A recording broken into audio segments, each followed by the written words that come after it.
130 करोड़ की आबादी वाले इस देश में आज एक ऐसे केस पर दिए गए कोर्ट के नतीजे ने खुद कानून के रक्षकों को भी चौंका दिया है। ये केस शायद इस साल का सबसे बड़ा और हैरतअंगेज केस होने वाला है। दिन भर इधर उधर घूमता रहता है, कभी इस लड़की को छेड़ा, कभी उस लड़की को छेड़ा। आधा दिन तो तेरी शिकायतें सुनने में बीत जाता है मेरा। और ये क्या है? क्या है ये?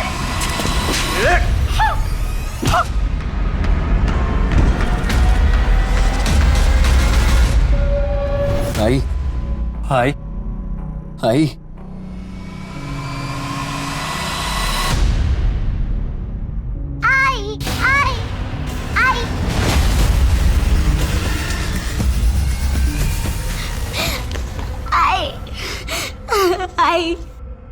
आई उठो ना, भाऊ बोलो नाई को क्या हुआ, भाऊ बोलो नाई को क्या हुआ, भाऊ बोलो ना। हाय फिसल के गिर गई।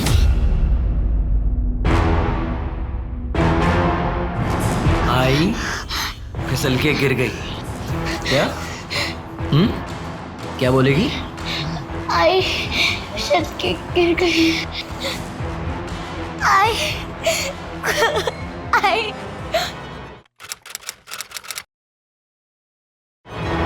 हेलो बच्चों।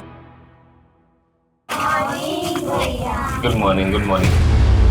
अच्छा, आज कुछ नया करते हैं, ठीक है? चेस खेले? हाँ। कौन खेलेगा पहले? रितु, आओ। रितु, क्या हुआ रितु? कृति दीदी के साथ चेस नहीं खेलना? हाँ?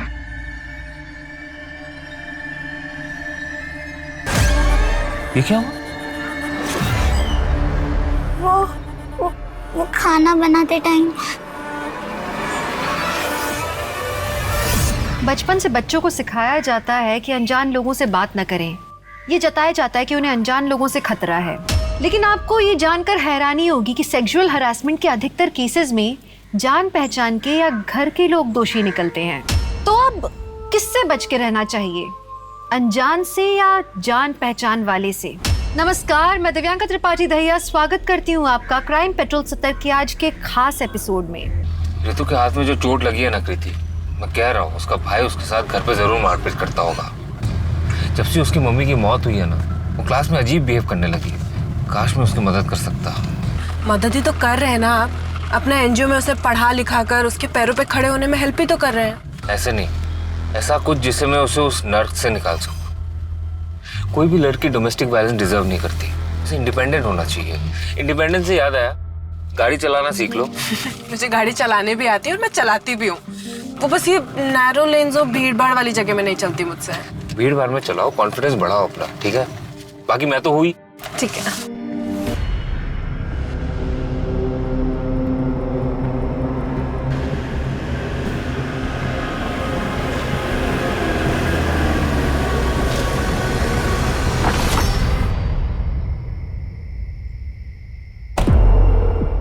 चलो बाय भैया। बाय।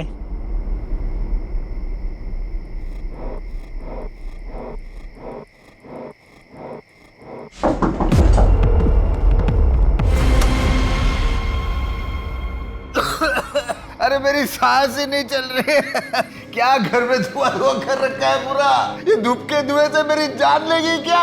आप रोज रोज दारू पी के घर में आते हो, पूरे घर में गंद फैलाते हो, इसीलिए ये धूप जलाना पड़ता है मुझे। बेटा सुनना, जरा दही लेके आना बाजू की दुकान से। मम्मी मैं बहुत ज्यादा थक गई हूँ, अभी सोने जा रही हूँ। Good night. अरे सुनो तो, यहाँ पे किसी को मेरी कुछ पड़ी नहीं है, सब अपनी अपनी दुनिया में मस्त है। हे भगवान, ये अनुज जैसा एक अच्छा सा बेटा दे देता मुझे। जिंदगी का सबसे बड़ा झूठ है आई एम फाइन। हर कोई अपनी जिंदगी में मुसीबतों से जूझ रहा है। प्रॉब्लम बड़ी हो या छोटी, बात करना बहुत जरूरी है। हमारा मन है गुब्बारा और टेंशन है हवा। अगर हवा ज्यादा भर जाए तो गुब्बारा फट जाता है। वैसे ही अगर टेंशन ज्यादा बढ़ जाए तो सोचने की क्षमता खत्म हो जाती है और हमारा मन फट जाता है। दोस्तों, अगर कभी भी आप अपने आप को अकेला महसूस करते हैं तो मैं आपका दोस्त अनुज आपके साथ हूं। मुझे कांटेक्ट करने के लिए मेरे सोशल मीडिया हैंडल पे कांटेक्ट करें। लिंक और डिटेल्स नीचे हैं। आप मुझे ईमेल भी कर सकते हैं, उसका भी डिटेल्स नीचे। आज के लिए मैं आपका दोस्त अनुज आपसे विदा लेता हूँ। Take care. ठीक है ना? हाँ बढ़िया। यार भूख लगी है, कुछ खा के आए? अच्छा लता, मैं चलता हूँ।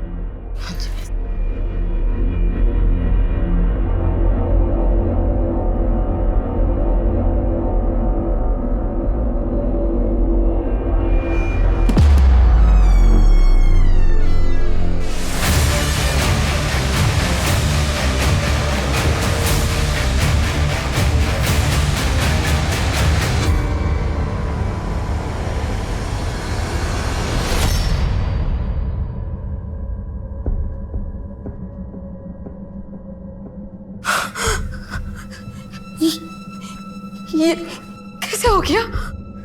पता नहीं आई।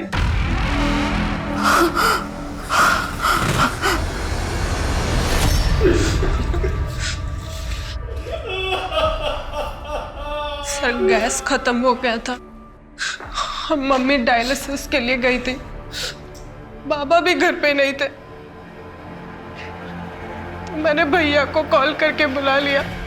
ये रहा सिलेंडर, देखिए ना इसका पाइप फिट नहीं हो रहा मुझसे। चलो अभी कर देता हूँ। हाँ आप कीजिए ना, मैं फ्रेश होके आती हूँ। ठीक है। और थोड़ी देर में मुझे सामान गिरने की आवाज आई।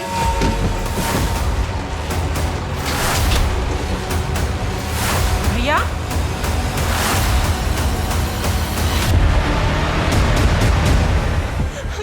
भैया भैया भैया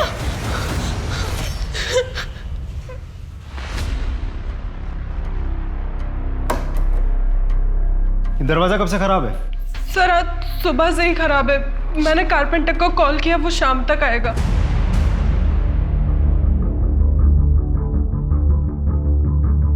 ये चाकू इसी घर का है? नहीं सर। आप हॉस्पिटल अकेली गई थी? नहीं, जेठ जी मेरे साथ आए थे। आपको किसी पर कोई शक? नहीं। कौन कर सकता है ये? पता नहीं। क्या हो रहा है यहाँ पे? हाँ? जाने दो। क्या हो रहा है यहाँ पे? एक मिनट रुकिए, आप कौन? सर ये मेरे बाबा है। और ये कौन है? अनुज। हाँ? भाई साहब? भाई साहब? कहाँ से आ रहे हैं आप? हाँ, वो क्या बोलते हैं, वो बाजार से आ रहा हूँ मैं। भाई साहब? शिंदे, यहाँ आजू बाजू के लोगों से पूछताछ करो। शायद किसी ने किसी को अंदर आते हुए देखा हो। और सोसाइटी के वॉचमैन से भी पूछताछ करो, शायद उसने भी कुछ देखा हो। Right sir.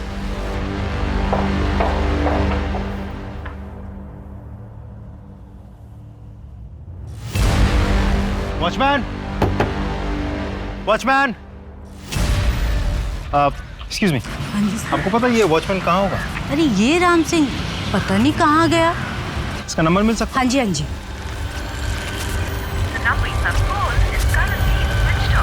ये वॉचमैन का फोन ट्रैकिंग पे डालो और ऑन होते ही मुझे इन्फॉर्म करो। और उसकी बैंक डिटेल्स भी निकलवाओ और उस पर नजर रखो कि वो कोई पैसे विड्रॉ करता है या नहीं। सर। और ये फिंगरप्रिंट्स लेने के लिए फॉरेंसिक डिपार्टमेंट कब आ रहा है? सर टीम पहुंचती ही होगी। सर अब तक हमने एक ही तरफ की कहानी सुनी है। क्या कीर्ति पे हम इतना भरोसा कर सकते हैं कि वो हमसे सच ही बोल रही है? शिंदे, फिलहाल तो कोई भी शक के दायरे से बाहर नहीं है, कीर्ति भी नहीं। कानून सिर्फ सबूत पर भरोसा करता है। एक काम करो, अनुज की कॉल डिटेल्स निकालो। सर मेरा ब्रोकर का काम है। अनुज मेरा बहुत अच्छा दोस्त था। अभी कुछ दिन पहले ही मेरे 2-3 घरों के लिए उसी ने किराएदार दिए थे। कमीशन तक नहीं ली सर मुझसे। हमेशा सबकी हेल्प करता था। उसकी कोई गर्लफ्रेंड थी? नहीं सर। कीर्ति और अनुज के बीच रिश्ता कैसा था? नॉर्मल था सर। एक नॉर्मल भाई बहन के बीच में जैसा बॉन्ड होता है वैसा ही था। सर बड़ी अच्छी लड़की है कीर्ति। कॉलेज से आकर मैथ्स पढ़ाती है मेरी बेटी को। बहुत अच्छे नंबर आए हैं इस बार एग्जाम में सर। लेकिन कीर्ति के पिता ओम है ना, वो एक नंबर का शराबी और बेवड़ा है। लेकिन अनुज, वो तो हीरा था, हीरा। वो एक एनजीओ चलाता था, कन्या विकास संस्था।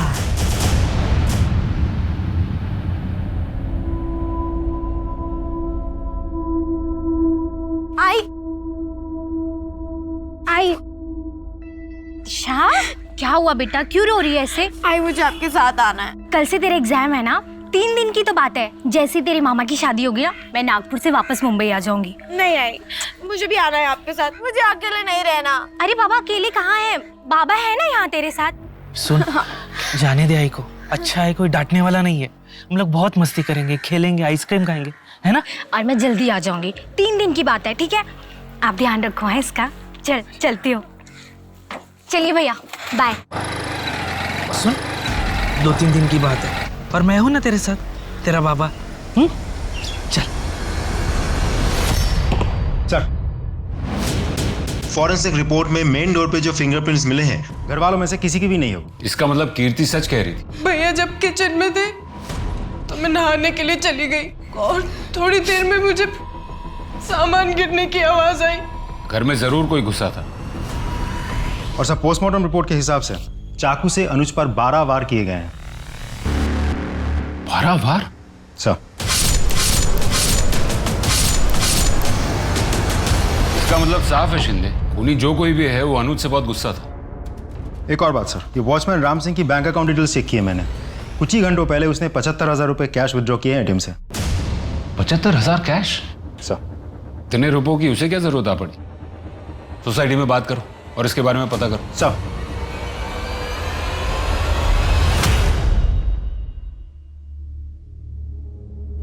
ताऊ जी, खाना।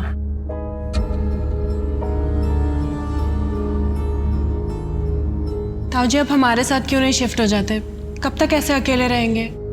मैं यहाँ ठीक हूँ बेटा। अच्छा खाना खा लीजिए ना, ठंडा हो जाएगा। खा लूंगा।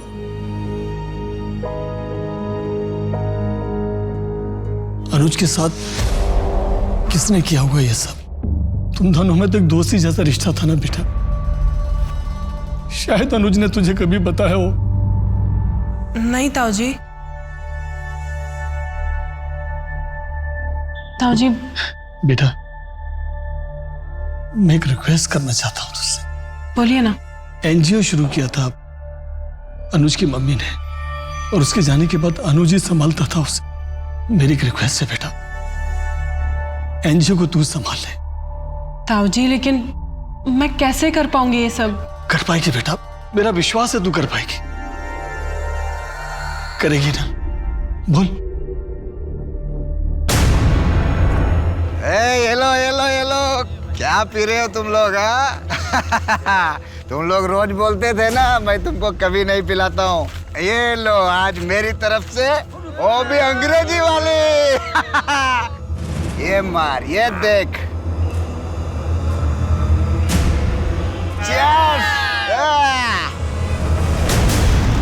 इन बच्चों को बचाने के चक्कर में कभी किसी के साथ कोई झगड़ा या फिर अनुज का कोई दुश्मन? नहीं सर, अनुज सर का ऐसा कोई दुश्मन नहीं था। कहीं ऐसा तो नहीं कि हाल फिलहाल में कोई फोन कॉल, कोई धमकी या इससे पहले कुछ हुआ हो ऐसा कुछ? Thank you so much. भैया, इसमें ना हम सब ने आपके लिए कुछ लिखा है। ये ना मेरा बर्थडे का बेस्ट गिफ्ट है। Happy birthday to you. Thank you so much. Sir, thank you तो मैं आपसे कहना चाहती हूँ। इन बच्चों के फ्यूचर के लिए कितना कुछ कर रहे हैं आप।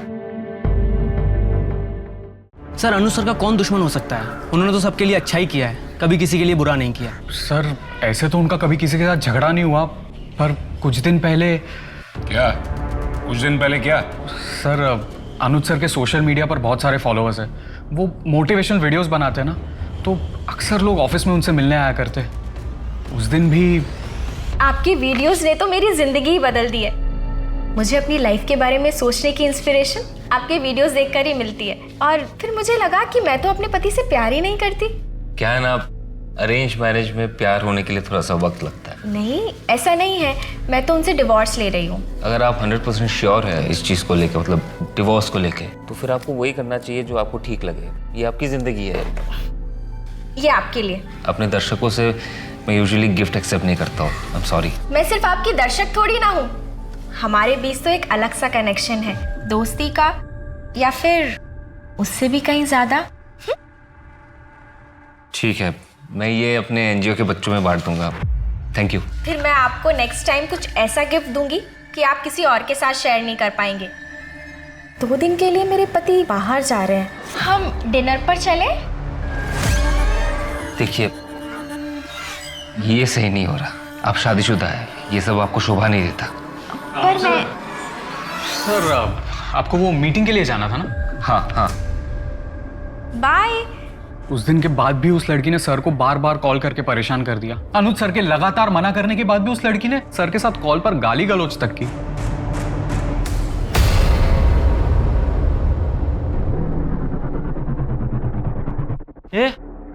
ये कपड़े इतने गंदे कैसे हो गए? वो गाड़ी गई थी पास से, पूरा कीचड़ उछालते हुए चली गई। बदल ले कपड़े। हाँ। कहाँ जा रही है? कपड़े बदलने, कमरे में। अरे तो मेरे सामने बदलना कपड़े? मुझसे कैसी शर्म? रुक, मैं कपड़े देता हूँ मैं तुझे।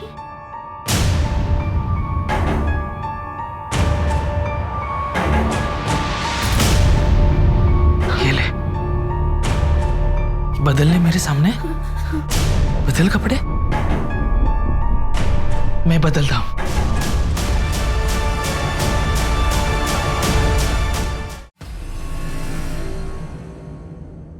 सर, उस वॉचमैन राम सिंह के बारे में कुछ पता चला है। इस आदमी को इससे पहले 3 नौकरियों से निकाला गया है। इसके झगड़ालू स्वभाव की वजह से ये कहीं भी जाता है, लड़ाई करता है, झगड़ा करता है। एक और बात सर, इसके खिलाफ एक पुलिस कंप्लेंट भी है। एक आदमी को बहुत बुरी तरह से पीटा था इसने।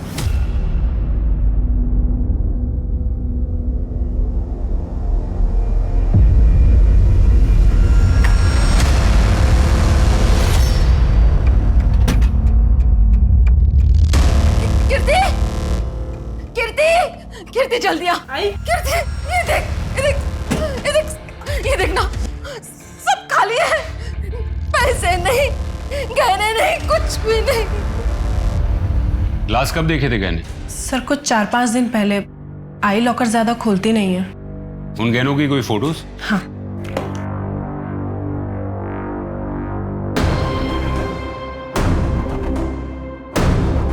सर ठीक है, आप लोग जा सकते हैं। हम इसके बारे में पता करते हैं। जी। सर, गहनों का गायब होना और अनुज के मर्डर के बीच कोई कनेक्शन तो नहीं है? हो सकता है शिंदे। एक काम करो, ये फोटोज आसपास की दुकानों में सर्कुलेट करो और उनसे कहो कि ये गहने अगर कोई बेचने आया है या आता है तो हमें तुरंत इन्फॉर्म करें। Right sir. मैं आपको बता नहीं सकता हूँ मुझे कितनी खुशी हो रही है आपको एनजीओ ज्वाइन करते हुए देखकर। मनु, एक बात बताओगे? ये डोमेस्टिक वायलेंस और अब्यूज से रेस्क्यू किए गए बच्चों को कहाँ लेकर जाया जाता है? उन्हें तो हम लड़कियों के शेल्टर होम्स में ही रखते हैं और वो हमारे एनजीओ के ही अंडर आते हैं।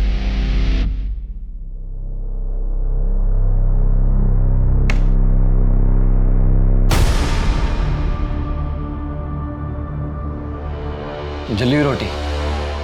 पिछली बार जो तुझे दर्द दिया था भूल गई क्या? जो आज फिर से मुझे जली हुई रोटी खिला रही है? देख, गेट पे कौन है?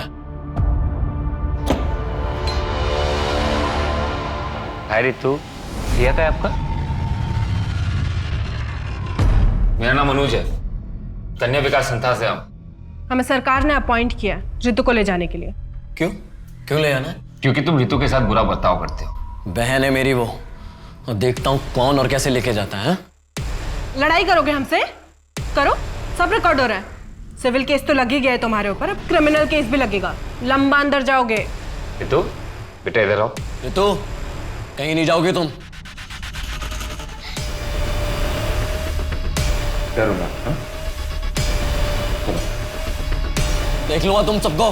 देखेगी तो पुलिस तुमको। कल आएगी तुम्हारी खातिरदारी करने। चल चल।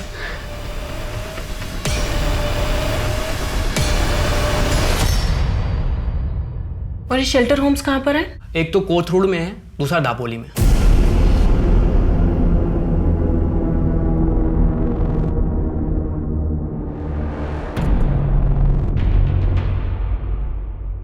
शर्म नहीं आई तुझे?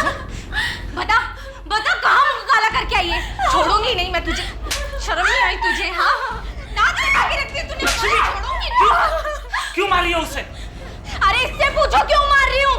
मुंह काला करके आई है ये, पेट से आई है। तुझे तो ना मैं बताऊं। अरे रुको, गुस्सा करके क्या होगा? अरे कैसे बाप हो तुम? तुम्हें शर्म आनी चाहिए। तुम्हारी बेटी मुंह काला करके बैठी है और तुम्हें कोई फर्क ही नहीं पड़ रहा है। रुको, मैं देखता हूँ, मैं संभालूंगा। गुस्सा करके कोई मतलब नहीं है, बस।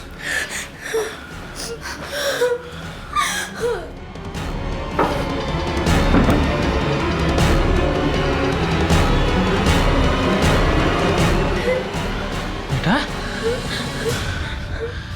सोचना भी नहीं मेरा नाम अपने आई को बताने के बारे में,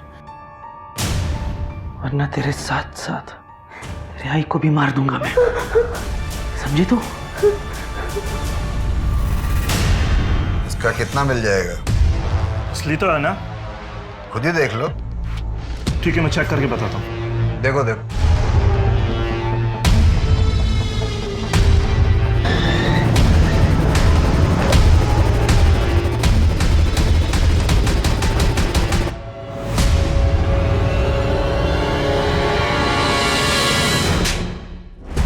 के घर में चोरी क्यों की तूने? साहब जरूरत थी पैसों की। मेरे घर में कोई सीधे मुंह बात तक नहीं करता है मुझसे। बड़े भैया भी पैसा ला करके लता के हाथ में देते हैं। तुझे दारू के लिए पैसों की जरूरत थी ना? हाँ थी ना। मैं दारू पीता हूँ तो मेरे को सब बुरा समझता है। हाँ हूँ बुरा साहब हूँ। कम से कम अनुज के जैसा दिखावा तो नहीं करता अच्छा होने का। क्या मतलब? मतलब उसका चक्कर चल रहा था। वो रेस्टोरेंट में लड़की के साथ हाथ में हाथ डाल के ऐसे बैठा था, देखा मैं उसको। अब की बात है ये गए रविवार की बात है साहब। गए रविवार? तो गए रविवार तो वैलेंटाइंस डे था। जी मैं कन्या विकास संस्थान से आई हूँ। आपके यहाँ पर एक लड़की आई होगी ऋतु, 30 जनवरी को। जी मैं चेक करके बताती हूँ।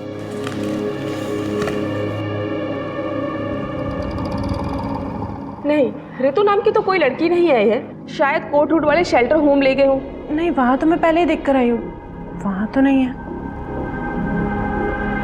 कहाँ गई होगी?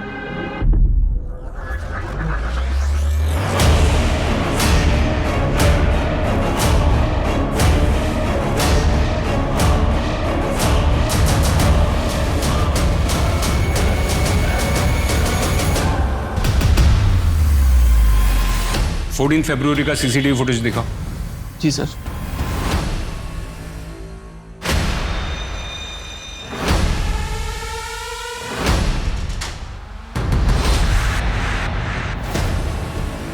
या अंदर का सीसीटीवी फुटेज दिखाओ। सर कुछ दिन पहले ही कैमरा खराब हुआ है। ठीक है, थोड़ी देर के बाद वो लोग बाहर तो निकले होंगे ना, बाहर की फुटेज दिखाओ। Yes sir.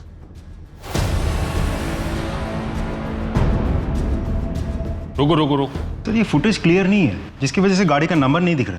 एक काम करो, इस फुटेज की क्वालिटी ठीक करने के लिए आईटी टीम को भेजो। इस लड़की का पता लगना बहुत जरूरी है। सब आगे चलो।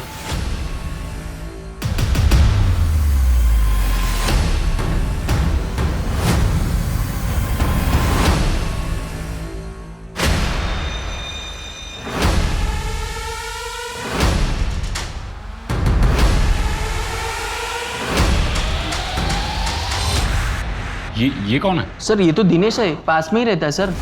देखो, प्यार से पूछ रहे हैं तो बता दो, क्या हुआ था तुम्हारे और अनुज के बीच? क्या हुआ? कुछ नहीं हुआ तृप्ति, वो इंस्पेक्टर साहब को कुछ गलतफहमी हो गई थी। तृप्ति? हाँ। क्या तुम वही तृप्ति हो जो अनुज के ऑफिस उससे मिलने आई थी? तुम उससे मिलने गई थी? हाँ तो क्या, वैसे भी मैं तुमसे डिवोर्स ले रही हूँ। सर इसीलिए गया था मैं उस अनुज के पास। सर उसने मेरी शादीशुदा जिंदगी को तबाह कर रखा है और उसी की वजह से ये मुझसे तलाक तक ले रही है। और इसीलिए तुम झगड़ने वहां पहुंचे थे? सर मैं परेशान हो चुकी हूँ इस आदमी से। अनुज ने पुलिस कंप्लेंट की है ना इसकी।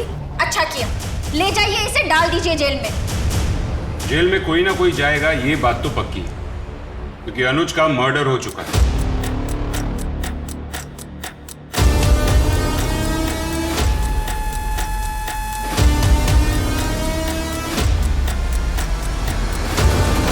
बहन कहाँ है मेरी?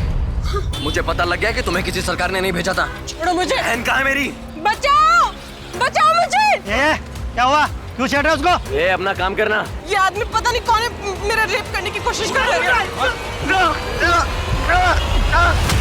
सर उस स्कूटी का पता चल गया है, वो किसी श्रुति सिंह के नाम पर रजिस्टर्ड है, एड्रेस भी मिल गया है। गुड, चलो। सब ये चोट कैसे लगी? वो मैं गिर गई थी। आप और अनुज कब से एक साथ थे? यही कुछ साल भर से। साल भर से? कमाल है। अनुज ने कभी आपके बारे में उसके दोस्तों से या फैमिली मेंबर से बात नहीं की?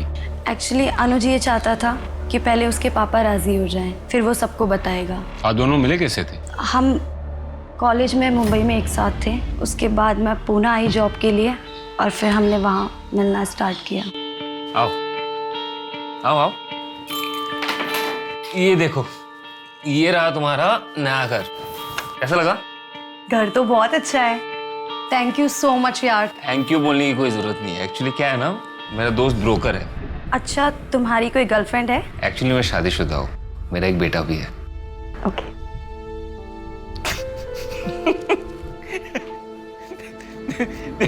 जैसे कॉलेज में थी ना, अभी भी वैसी हो। और तुम भी ना बिल्कुल वैसे ही हो, बिल्कुल नहीं बदले, बिल्कुल नहीं बदले। अनुज के कॉल डिटेल्स में हमें आपके नंबर की एंट्री नहीं दिखी, ऐसा क्यों? एक्चुअली हम कॉल पे ज़्यादा बात नहीं करते थे, ऑनलाइन चैटिंग पे बात करते थे। वैसे गिर कैसे गई थी आप? वो मैं जॉगिंग करते वक्त। सर बहुत ही अजीब रिश्ता था दोनों के बीच। फ़ोन पे एक दूसरे के साथ बात नहीं करते थे। 1 साल से एक साथ है, किसी को भनक तक नहीं लगी इस बात की। हाँ, अजीब तो है। सर, वॉचमैन राम सिंह ने छपरा के एक एटीएम से पैसे विथड्रॉ किए। छपरा में ही उसका परमानेंट एड्रेस भी है। बिहार पुलिस से कांटेक्ट करो और उनसे कहो कि उस लोकेशन पे रेड कर। Right sir.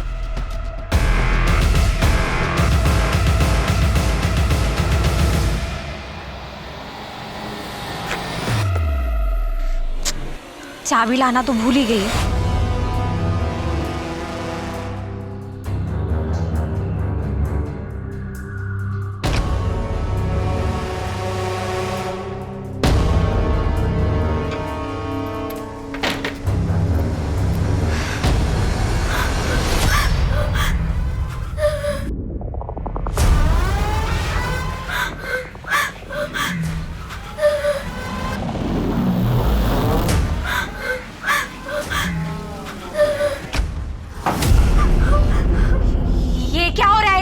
कुछ नहीं, वो बस वो फिसल गई थी, बाकी कुछ नहीं।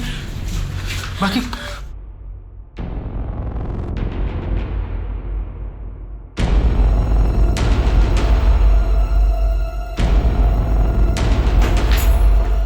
ये क्या कर रहे थे तुम? मैं, अरे कुछ नहीं लक्ष्मी, बस। झूठ मत बोलो, क्या कर रहे थे तुम? कुछ नहीं लक्ष्मी। छोड़ूंगी नहीं तुम्हें मैं। लक्ष्मी, मैं छोड़ूंगी नहीं।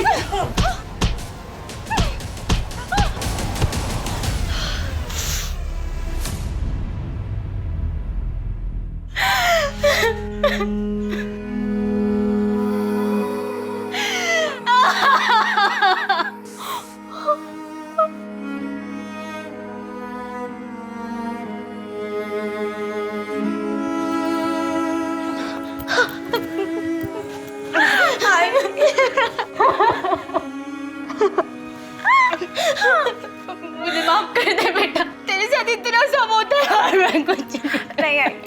आपकी कोई गलती नहीं।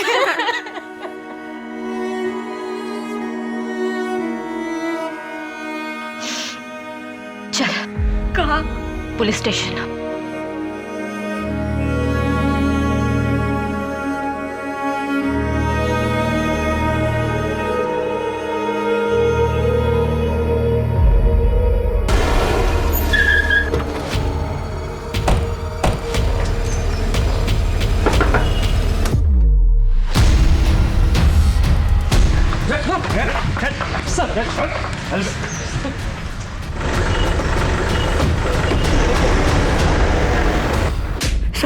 सच बोल, सच बोल। साहब, हमने अनुज बाबा को नहीं मारा था, वो अच्छे आदमी थे, उनको मारकर भला हमको काम मिलेगा साहब। पुलिस से भाग क्यों रहा था? क्यों भाग रहा था? गरीब आदमी उठ डर गया था। पहले ही बिहार में एक केस चल रहा था हम पर, और पुणे में भी केस हो जाता तो हमको काम नहीं मिलता साहब। तूने खून किया ही नहीं तो खून होने के तुरंत बाद ही क्यों भागा तू? खबर फैलने से पहले तुझे पता चल गया कि मर्डर हुआ है। कैसे? तूने किया ही नहीं तो तुझे कैसे पता? वो क्या था कि पुलिस को हमने सोसाइटी में आते देख लिया और सोसाइटी में भी यही बातें हो रही थी, इसलिए भाग गया साहब। अचानक 75,000 रुपए निकालने की क्या जरूरत पड़ गई थी तुझे? काफी लोगों के उधार चुकाने थे साहब, इसलिए मैंने पैसे निकाले, सोचा सबका कर्जा चुकता कर दूं। अच्छा ठीक है, तू सच बोल रहा है झूठ इसका अभी पता चल जाए। इसके फिंगरप्रिंट्स लो। क्यों साहब? क्यों? अभी तो तू कह रहा था ना तेरा ऐसे कोई लेना देना नहीं है, फिर उंगलियों के निशान देने में इतना घबरा क्यों रहा है? ये क्या कर रहे हैं आप? चल अंगूठा डाल डाल। साहब रुकिए साहब हम बताते हैं। साहब उस दिन हम सोसाइटी में ही थे, ड्यूटी पे था, तभी कुछ टूटने और फूटने की आवाजें सुनाई दी। वही आवाज सुनकर मैं वहां पहुंच गया था साहब। बाकी मैंने मर्डर नहीं किया, मैं सच बोल रहा हूं साहब। तूने मर्डर नहीं किया तो किसने किया? बोल।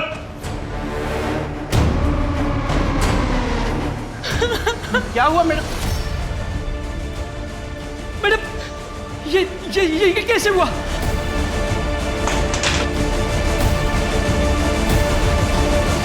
कोई मेरे घर में घुस गया, भैया को मार दिया। तुमने देखा क्या किसी को बाहर जाते हुए? नहीं मैडम, मैंने किसी को नहीं देखा। तुम झूठ मत बोलो, तुमने देखा होगा, तुम बाहर ही बैठे थे। मैडम मैं बिल्कुल सच बोल रहा हूँ, मैंने किसी को नहीं दिखाते हुए।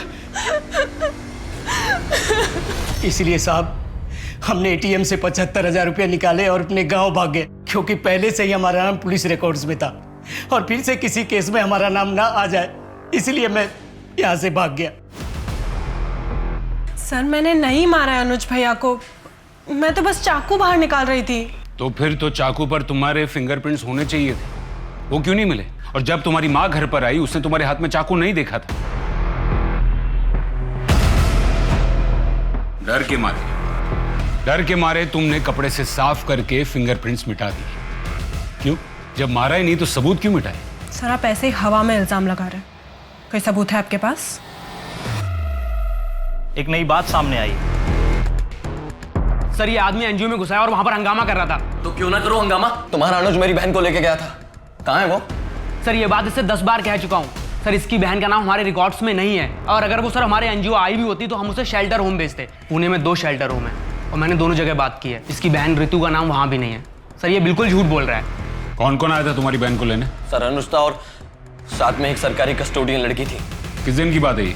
30 तारीख को 3 बजे के आसपास। शिंदे सर, अनुज की कॉल डिटेल्स एक बार फिर से चेक करो, खास करके 30 तारीख की डिटेल्स चेक करो।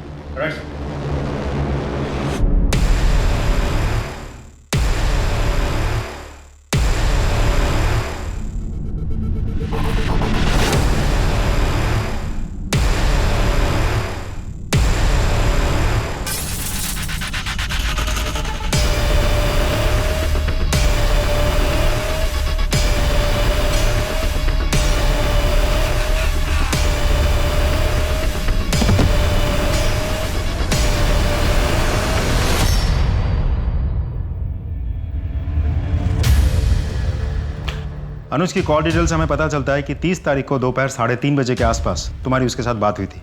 क्या बात हुई थी? काफ़ी पुरानी बात है सर, मुझे ठीक से याद नहीं है। हम याद दिलाते हैं। किसी लड़की के बारे में बात हुई थी तुम्हारी? लड़की? हाँ सर, याद आया। मेरे पास काफ़ी खाली घरों की चाबियाँ पड़ी रहती हैं। उस दिन अनुज ने भी मुझसे एक घर की चाबी ली थी। हाँ हेलो पंकज, ये अंबिका नगर वाले घर की चाबी मिलेगी क्या? क्यों, पार्टी करनी है क्या तुझे वहाँ पे? अरे नहीं यार, कोई पार्टी वार्टी नहीं करना है, बस तू चाबी दे दे मुझे। अच्छा बच्चों, लड़की का चक्कर है। चल वही सही, दे दे चाबी अब। लेकिन 1 घंटे में चाबी वापस कर दी थी सर उसने मुझे। 1 घंटा काफी होता है उस चाबी की कॉपी बनाने के लिए। कहाँ है वो घर?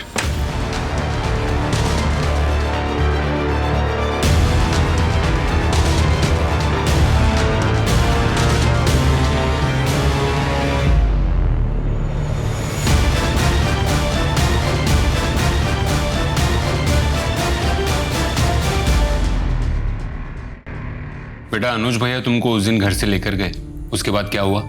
अनुज भैया वो मैं आओ आओ, शेल्टर होम मंडे को खुलेगा, तब तक तुम यहीं पे रहोगी, ठीक है? भैया इतने बड़े घर में मैं कभी नहीं रही। थैंक यू भैया। चलो तुम्हें घर दिखाता हूँ। हाँ। इस तरह। अनुज भैया मेरा पूरा ख्याल रखते थे, अच्छे से खाना देते थे। अच्छा है, किसी भी चीज की जरूरत पड़े तो मुझे बताना, ठीक है? फिर उसके बाद क्या हुआ?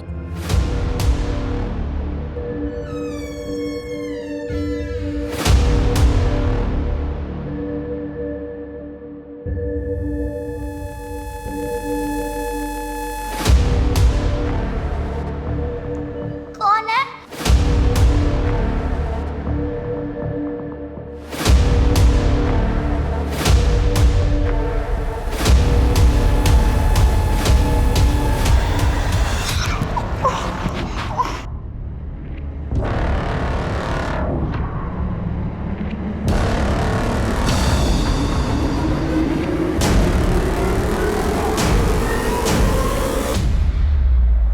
घबराओ मत, मैं ही तो हूं।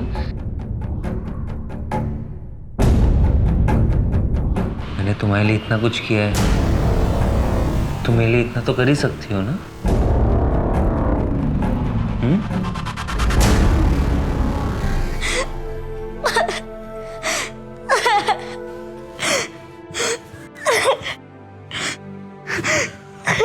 हमने अभी अभी रितु को एक खाली घर से रेस्क्यू किया है। तुम तो जानती हो ना रितु को। रितु ने हमें बताया कि अनुज ने उसे फिजिकली मोलेस्ट किया था। तुम्हें कुछ कहना है इसके बारे में? क्या तुम इन सब में डायरेक्टली या इनडायरेक्टली इन्वॉल्व थी? तुम भी तो थी ना रितु को उसके भाई के घर से बाहर निकालने में। बताओ कीर्ति, तुमने अनुज का खून क्यों किया? सर आप अभी भी हवा में इल्जाम लगा रहे हैं। आपको पहले भी बोल चुके हैं, मैंने अनुज भैया को नहीं मारा है। बाकी अगर कोई सबूत है आपके पास तो दिखाइए। सबूत नहीं है, आई विटनेस है, जिसने तुम्हें मर्डर वेपन हाथ में पकड़े हुए देखा था और फिर तुमने उस वेपन पर से अपने फिंगरप्रिंट्स मिटा दिए। इसलिए सबूत न होने के कारण तुम पर मर्डर तो नहीं, लेकिन मर्डर वेपन के साथ छेड़छाड़ करने का केस तो बनता है। और जब तक ये केस कोर्ट में नहीं जाता तुमको यहीं रहना होगा।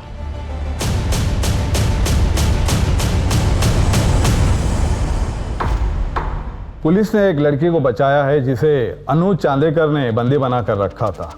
हो सकता है इसका इस केस से कोई वास्ता ना हो और ना ही मर्डर वेपन पर आपके फिंगरप्रिंट्स मिले हैं। लेकिन मिस कीर्ति चांदेकर, मर्डर वेपन हाथ में पकड़े हुए डेड बॉडी के पास आपको देखा है एक आई विटनेस ने। इस सफाई में आप कुछ कहना चाहेंगी? Not guilty.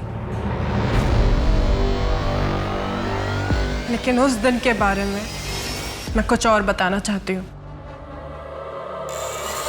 बताइए उस दिन क्या हुआ था?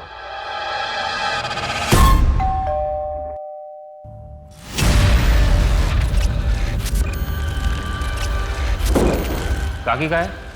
वो उनका डायलिसिस का दिन है ना आज, तो ताऊ जी के साथ ही गई है। ये रहा सिलेंडर, देखिए।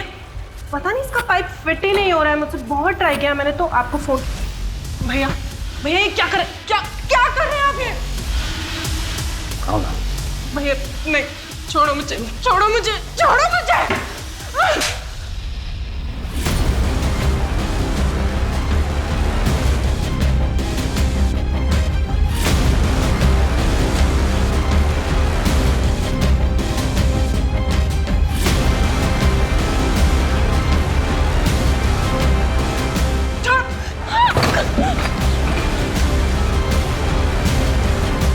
भैया प्लीज प्लीज मुझे जाने दो, प्लीज छोड़ दो। क्या हो गया तुझे?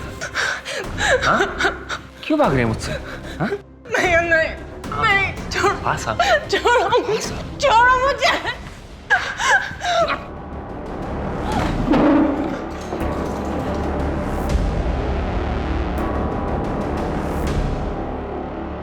क्या हो गया तुझे? भाग क्यों रही है मुझसे?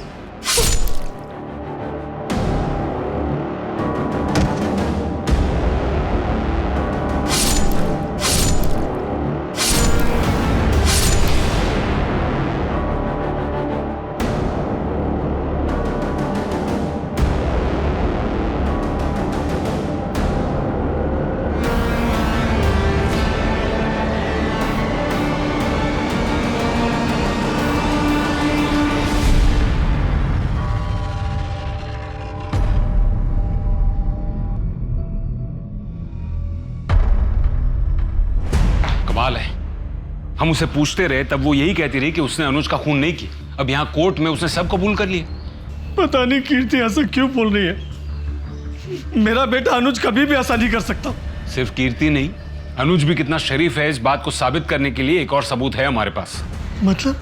एक लड़की की ऐसी हालत है कि वो हॉस्पिटल में है, तो दूसरी बदनामी के डर से इतनी सहम गई है कि अब भी अनुज के मरने के बाद भी वो लोगों से यही कहती है कि वो अनुज की गर्लफ्रेंड थी, जबकि हकीकत ये है कि वो भी कीर्ति की ही तरह अनुज की दरिंदगी का शिकार थी।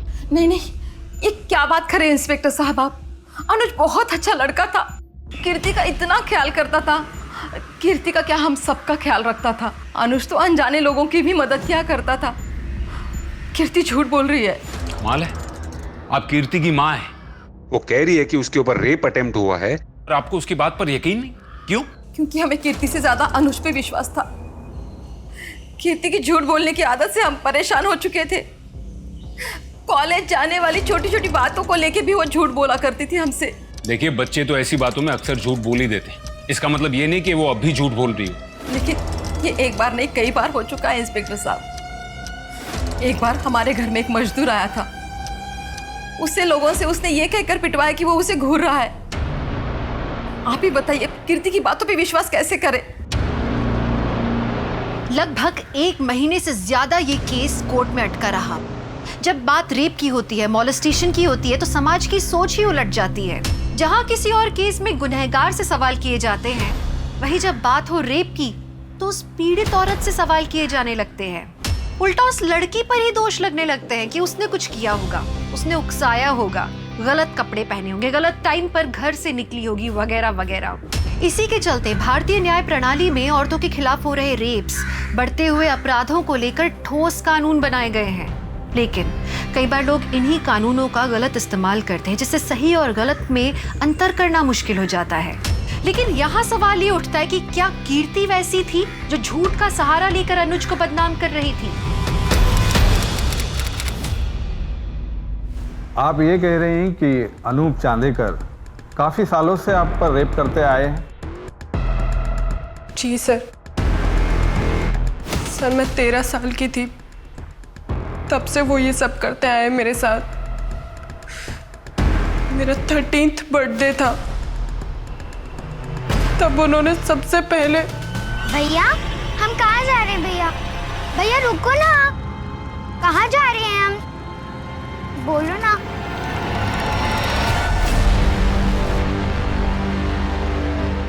थैंक यू भैया।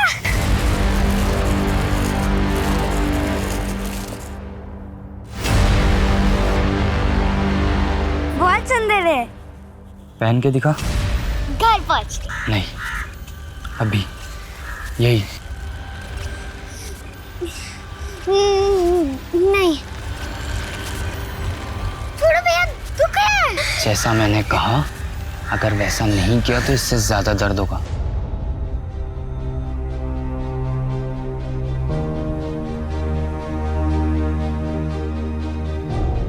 बहुत डर गई थी मैं उस दिन। अगले 4 साल तक वो बार बार मेरा रेप करते रहे।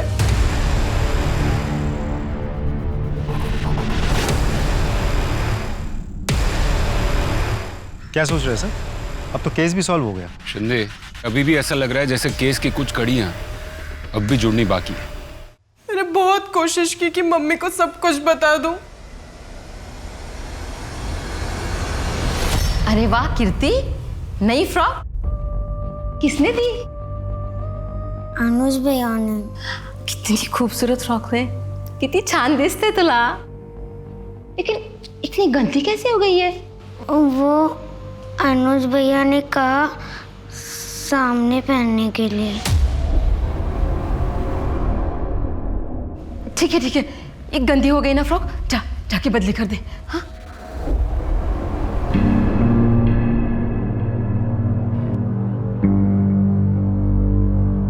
अनुज भैया के पास मेरे फोटोज थे। अगर ये बात मैं किसी को भी बताती तो वो फोटोज ऑनलाइन डाल देते।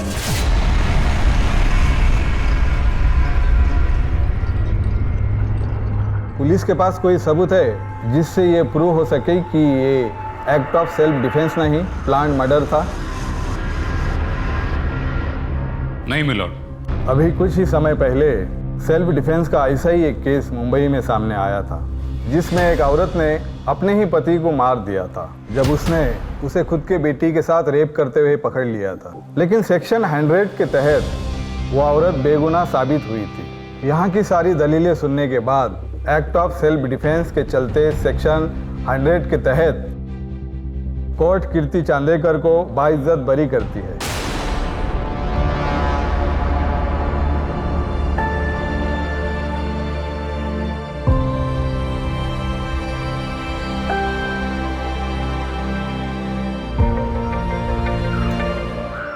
क्या सोच रहे हैं सर? अब तो केस भी सॉल्व हो गया। शिंदे, केस खत्म होने में और केस सॉल्व होने में फर्क है। केस खत्म हो गया और कोर्ट ने फैसला भी सुना दिया है, मगर अभी भी ऐसा लग रहा है जैसे केस की कुछ कड़ियां अब भी जुड़नी बाकी है। कीर्ति ने अनुज को घर बुलाया जब ये हादसा हुआ। जब घर में कोई नहीं था उस वक्त गैस खत्म हो गई और वो चाकू भी वहीं टेबल पर पड़ा था। एक ऐसा चाकू जिसके बारे में घर वालों में से किसी को भी नहीं पता। अगर घर वालों में से किसी ने वो चाकू नहीं खरीदा था, इसका मतलब कीर्ति ने वो चाकू खरीदा होगा। आसपास की दुकानों में पता करो।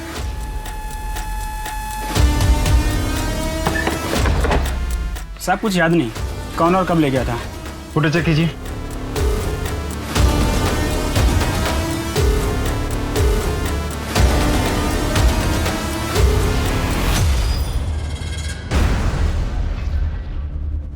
कोर्ट ने तुम्हें सेल्फ डिफेंस के केस में बरी कर दिया, लेकिन तुमने चाकू मर्डर से 2 दिन पहले ही खरीद लिया। क्यों? तुमको पहले से ही पता था कि सेल्फ डिफेंस में उसकी जरूरत पड़ेगी। ये कोई सेल्फ डिफेंस के लिए नहीं, बल्कि बहुत ही शातिर तरीके से प्लान किया गया मर्डर था, है ना? आपको क्या लगता है कोर्ट में हर कोई झूठ ही बोलता है या थोड़ा बहुत सच भी बोलता है? बचपन से मेरे साथ रेप होने वाली बात एकदम सच है। मतलब तुमने जो भी किया वो बदले की भावना से किया। लेकिन एक बात समझ में नहीं आई, अगर तुमको अनुज को मारना ही था तो इतने सालों के बाद क्यों मारा? एक बात बताइए, अगर आपके साथ कभी कुछ बुरा हुआ हो, क्या आप चाहेंगे किसी और के साथ भी वैसा हो? ये किसके लिए है? रितु के लिए, नई जिंदगी की जो शुरुआत कर रही है।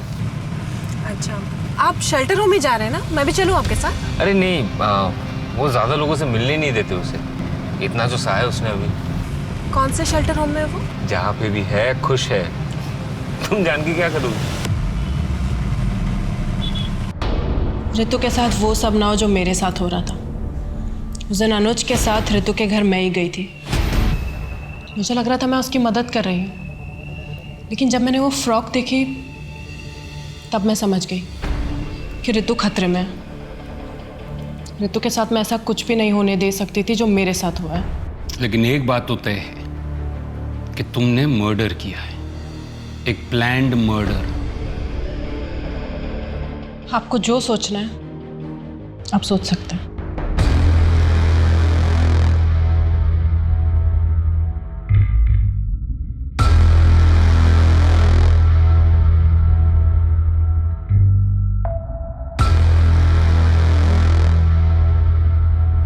कानून जज्बातों पे नहीं चलता, लेकिन पुलिस वाले इंसान ही तो हैं।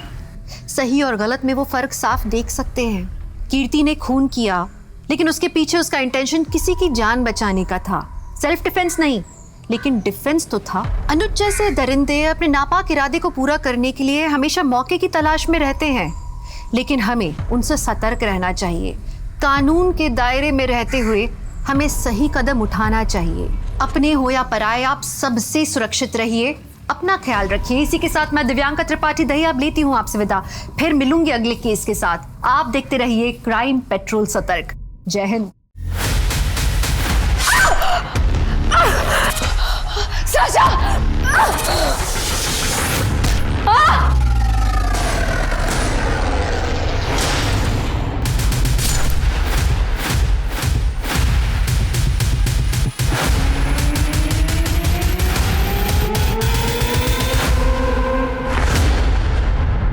कहते हैं बच्चे भगवान का रूप होते हैं, उनके मन में सिर्फ दूसरों के लिए प्यार होता है, मासूमियत होती है। लेकिन आप जानते हैं आजकल बच्चों में आपराधिक प्रवृत्ति बहुत बढ़ती जा रही है। छोटे मोटे नखरे तो हम सब ने किए हैं बचपन में, लेकिन जानते हैं आजकल छोटे छोटे बच्चे मानसिक बीमारियों से ग्रस्त हैं, जैसे डिप्रेशन, एंग्जाइटी, पैनिक अटैक्स। अब आप ये कहेंगे ना कि ये तो बड़ों की परेशानियां हैं, ये बच्चों को कैसे हो सकती हैं? तो मैं आपको बता दूं कि वक्त, हालात और आसपास के लोगों की परिस्थितियां मासूम से मासूम बच्चों को मानसिक परेशानियों की तरफ धकेल सकती हैं। हमारी आज की कहानी है मलाड के पिंटो परिवार की, जहां नन्ही सी साशा रिश्तों के भंवर में बस फंसती चली गई। मॉम, मैंने कहा ना मुझे आपकी स्टूपिड पार्टी में नहीं आना। साशा, बहुत ज्यादा बदतमीजी करने लगी हो आजकल। ना कम ऑन, जल्दी रेडी हो जाओ। नहीं, आप जो बोलोगी मैं उसका उल्टा करूंगी। Sasha, what's this behaviour? जो मन में आता है वो बोलती हो। चलो तुम चुपचाप रेडी हो जाओ। नहीं, आप जो बोलती हो आप कभी करती हो। I hate you mama. Sasha, Sonali, क्या कर रहे हो? अपनी फ्रस्ट्रेशन बच्चे पे निकालने की जरूरत नहीं है। अगर साशा को नहीं जाना है तो वो नहीं जाएगी। बेटा, गो टू योर रूम। बच्चे के साथ जबरदस्ती करने की जरूरत नहीं है सोनाली।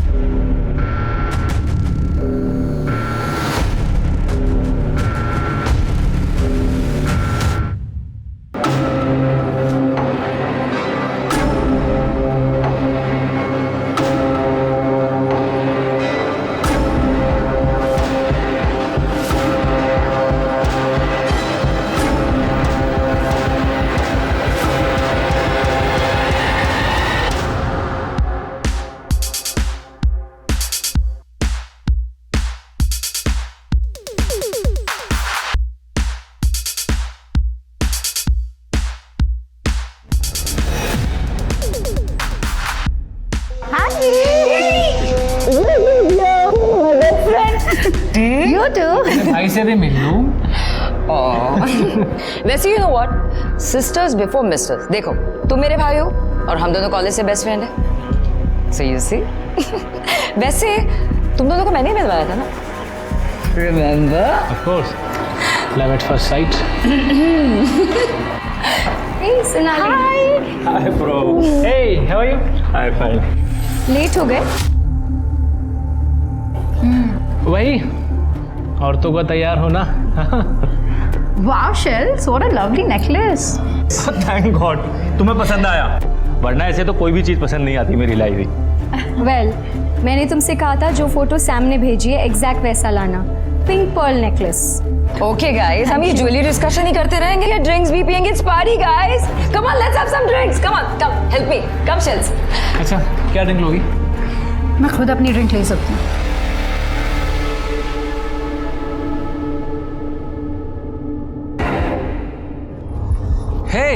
हे सोनाली।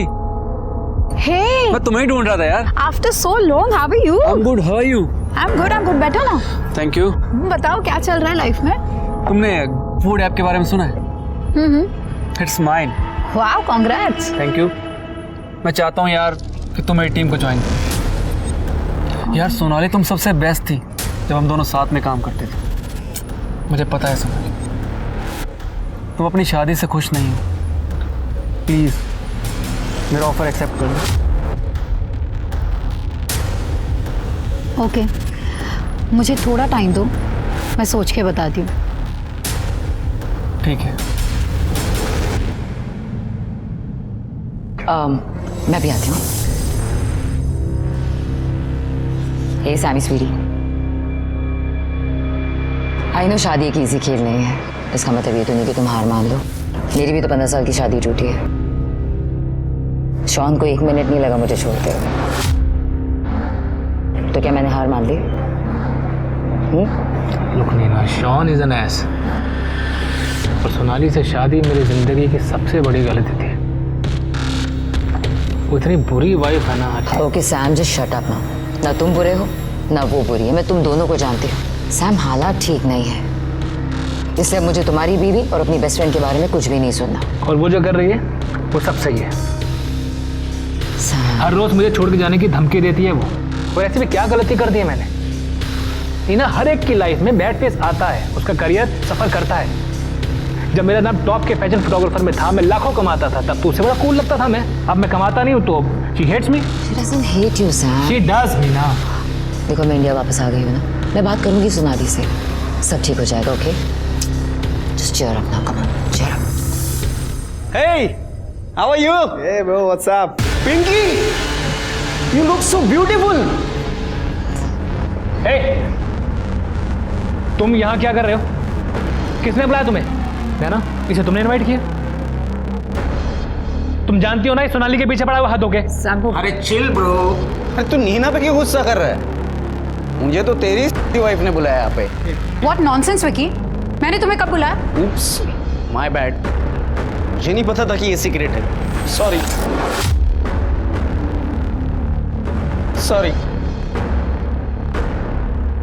सैम,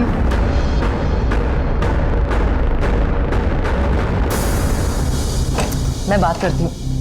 हे गाइस, क्या हो रहा है? मैं बस विकी को पार्टी से जाने के लिए कह रही थी। पर सोनाली, तुमने विकी को पार्टी में बुलाया ही क्यों? यू नो ना, सैम उससे कितना चिढ़ता है। ऐसा कौन है जिससे तुम्हारा भाई नहीं चिढ़ता? शैली वेट, तुम यहाँ बैठो, यहाँ पे मेरी बात सुनो। सोनाली देखो, सैम इस वक्त फ्रजाइल है। He wants you to understand him. अगर तुम उसे नहीं समझोगी बेब तो कौन समझेगा? 12 साल से समझ ही तो रही हो नीना। तुम समझो ना, तुम दोस्त हो। तुम क्यों नहीं समझती कि तुम्हारा भाई एक अब्यूजिव हस्बैंड और फादर है? Sonali, I know, I understand. देखो, तुम्हारी इस मैरिज को बचाने के लिए हमें जो भी करना पड़े ना, हम सब करेंगे। हम मैरिज काउंसलर के पास जाएंगे। अगर तुम चाहती हो तो हम कपल थेरेपी भी करेंगे। हम वो सब कुछ करेंगे जिससे तुम्हारा रिलेशन बेटर हो। और अगर ये तरीका नहीं चला तो मैं सैम को हमेशा के लिए छोड़ दूंगी नीना। अच्छा, और छोड़ के जाओगी कहाँ? मेरे बिना कोई रखेगा नहीं तुम्हें। Sam, behave yourself. और मेरे पास बहुत ऑप्शन है सैम, तुम अपने बारे में सोचो। देखे तुम्हारे ऑप्शन मैंने। तुम दोनों मेरे सामने मेरी बीवी पर लाइन मार रहे हो। I'll kill you both। ठीक से खड़ा तो रहा नहीं जा रहा इससे, और मरने मारने की बातें कर रहा है। मेरी बीवी पर लाइन मार रहे हैं। क्या कर रहे हैं?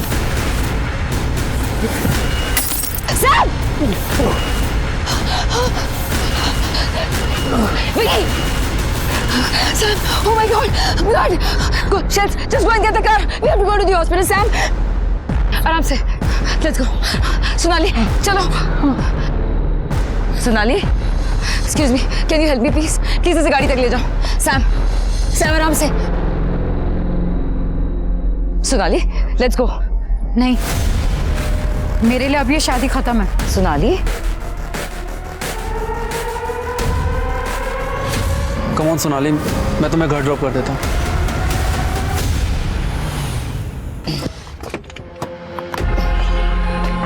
Wait, Sam, wait, let's go. तुम लोग जाओ, मुझे अकेला रहना है। You go. Sam, are you mad? अपनी हालत देख रहे हो?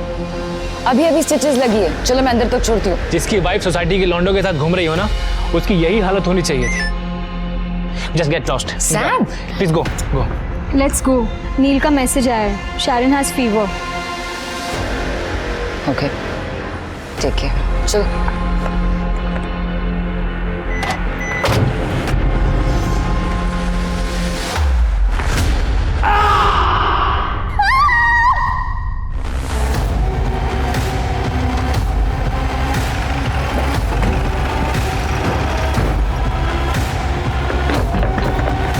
पक्की अंदर से आवाज सुनी थी?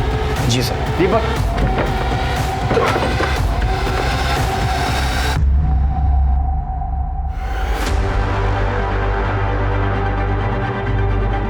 शिरके जिंदा है। हेलो सर, ये मर चुकी है और इसकी पीठ पे गहरा वार भी है। दीपक, मर्डर वेपन, एम्बुलेंस से बुलवा। इसके सर पे चोट आई है सीधे। देखो, चेक करो। हेलो सर, ये यहाँ पे भी चोट का निशान है सर, टाके भी लगे हैं। सर, मोबाइल फोन इनमें से किसी एक का होगा। सर, मैं और मेरी पत्नी नाइट वॉक के लिए बाहर निकले थे, तभी सोनाली की चीखने की आवाज़ सुनी।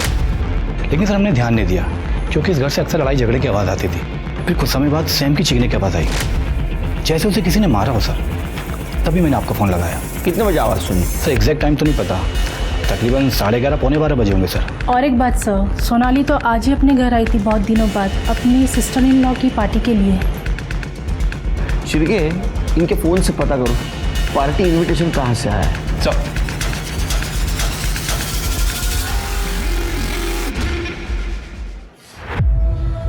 हेलो नीना जी, मैं पीएसआई शिर्के बात कर रहा हूँ जीवन नगर पुलिस स्टेशन से। क्या आप अभी अपने भाई सैम के घर आ सकती हैं? सोनाली कुठे आहेस कुठे तू? और मुझे सुना नहीं है क्या? और ये क्या लगा रखा है, कभी भी आती हो कभी भी जाती हो? ये घर है, घर, कोई होटल नहीं है। सर, मैं एएसआई तृप्ति बोल रही हूँ जीवन नगर पुलिस स्टेशन से। आपकी बेटी। क्या हुआ सोनाली को? सैम ने फिर से मारा क्या? और साशा कहाँ है? साशा? हाँ साशा, सोनाली और सैम की बेटी, वो भी तो थी ना। सर आप कहाँ रहते हैं? गोरेगांव उत्तम नगर। सर आप क्या यहाँ सैम के घर आ सकते हैं? सर, सोनाली के फादर का फोन था, उनका कहना है इनकी बेटी साशा इनके साथ घर पे ही थी। क्या? शिर्के, अंदर बच्चे के देखो।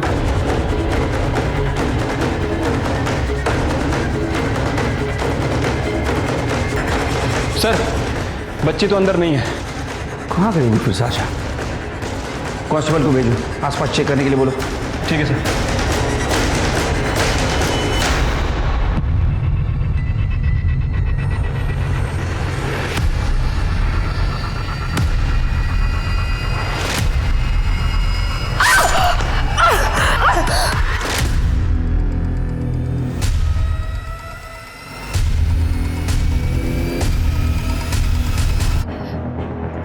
सैम, सर क्या हो गया? Sam, Sam! अरे मैडम, उसे छुइए मत, वो बहुत बेहोश है, घबराइए मत। सैम, सोनाली, सोनाली ये तो साशा, साशा का है। सोनाली, सोनाली, मेरी बेटी है वो। रुकिए रुकिए, हाँ हाँ रुकिए। हमारे साथ पुलिस स्टेशन चलिए, वहाँ बात कर। नीना जी, सोनाली और सैम आपके घर से पार्टी करके आए थे और जितने हमें जानकारी है उनका झगड़ा अक्सर होता था, लेकिन आज ऐसी क्या बात हुई और क्या बात बढ़ गई? आप कुछ कहना चाहती है? सर, आज पार्टी में बहुत बड़ी लड़ाई हुई थी। सर, सैम को टेम्पररी इश्यूज है। रात को पार्टी में सोनाली के दो दोस्तों से उसकी लड़ाई हुई, विक्की और कबीर। सर, विक्की सोनाली का क्लासमेट है, हमेशा उसके पीछे पड़ा रहता था, और कबीर उसका एक्स कलीग है। रॉयल होटल में वो लोग साथ में काम करते थे। सर, उस दिन झगड़ा बहुत ज़्यादा बढ़ गया था, इतना ज़्यादा कि विक्की ने बॉटल उठाकर सैम के सर पे फोड़ दी। Sir, Sam!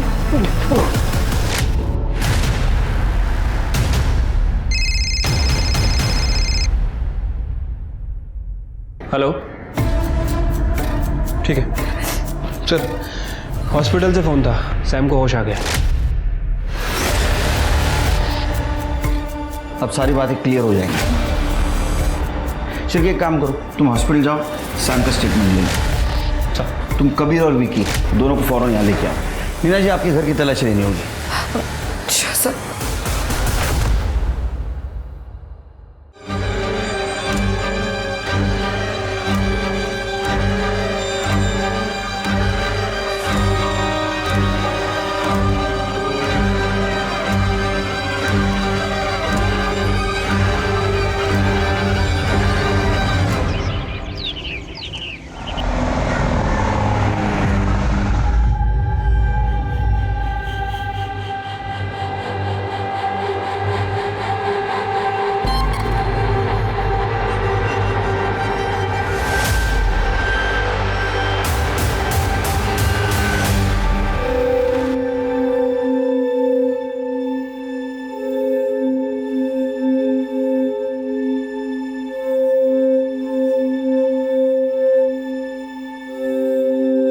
मम्मा जल्दी लाओ ना ब्रेकफास्ट, भूख लगी है।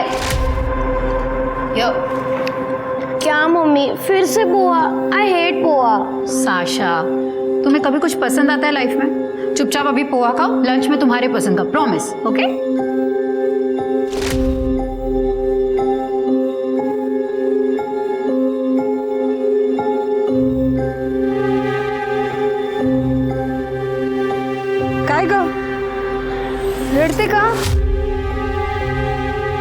लागली आहे?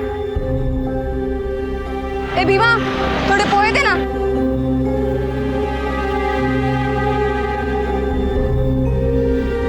बघ. अरे डर मत, खा. मेरे को बता, तेरा नाम क्या है?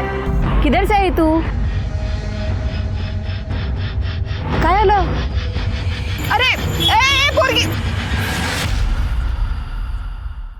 सर मैं जब हॉस्पिटल से घर पहुंचा तो I was drunk sir. Pain killer भी ली हुई थी तो मेरा दिमाग कंट्रोल में नहीं था sir.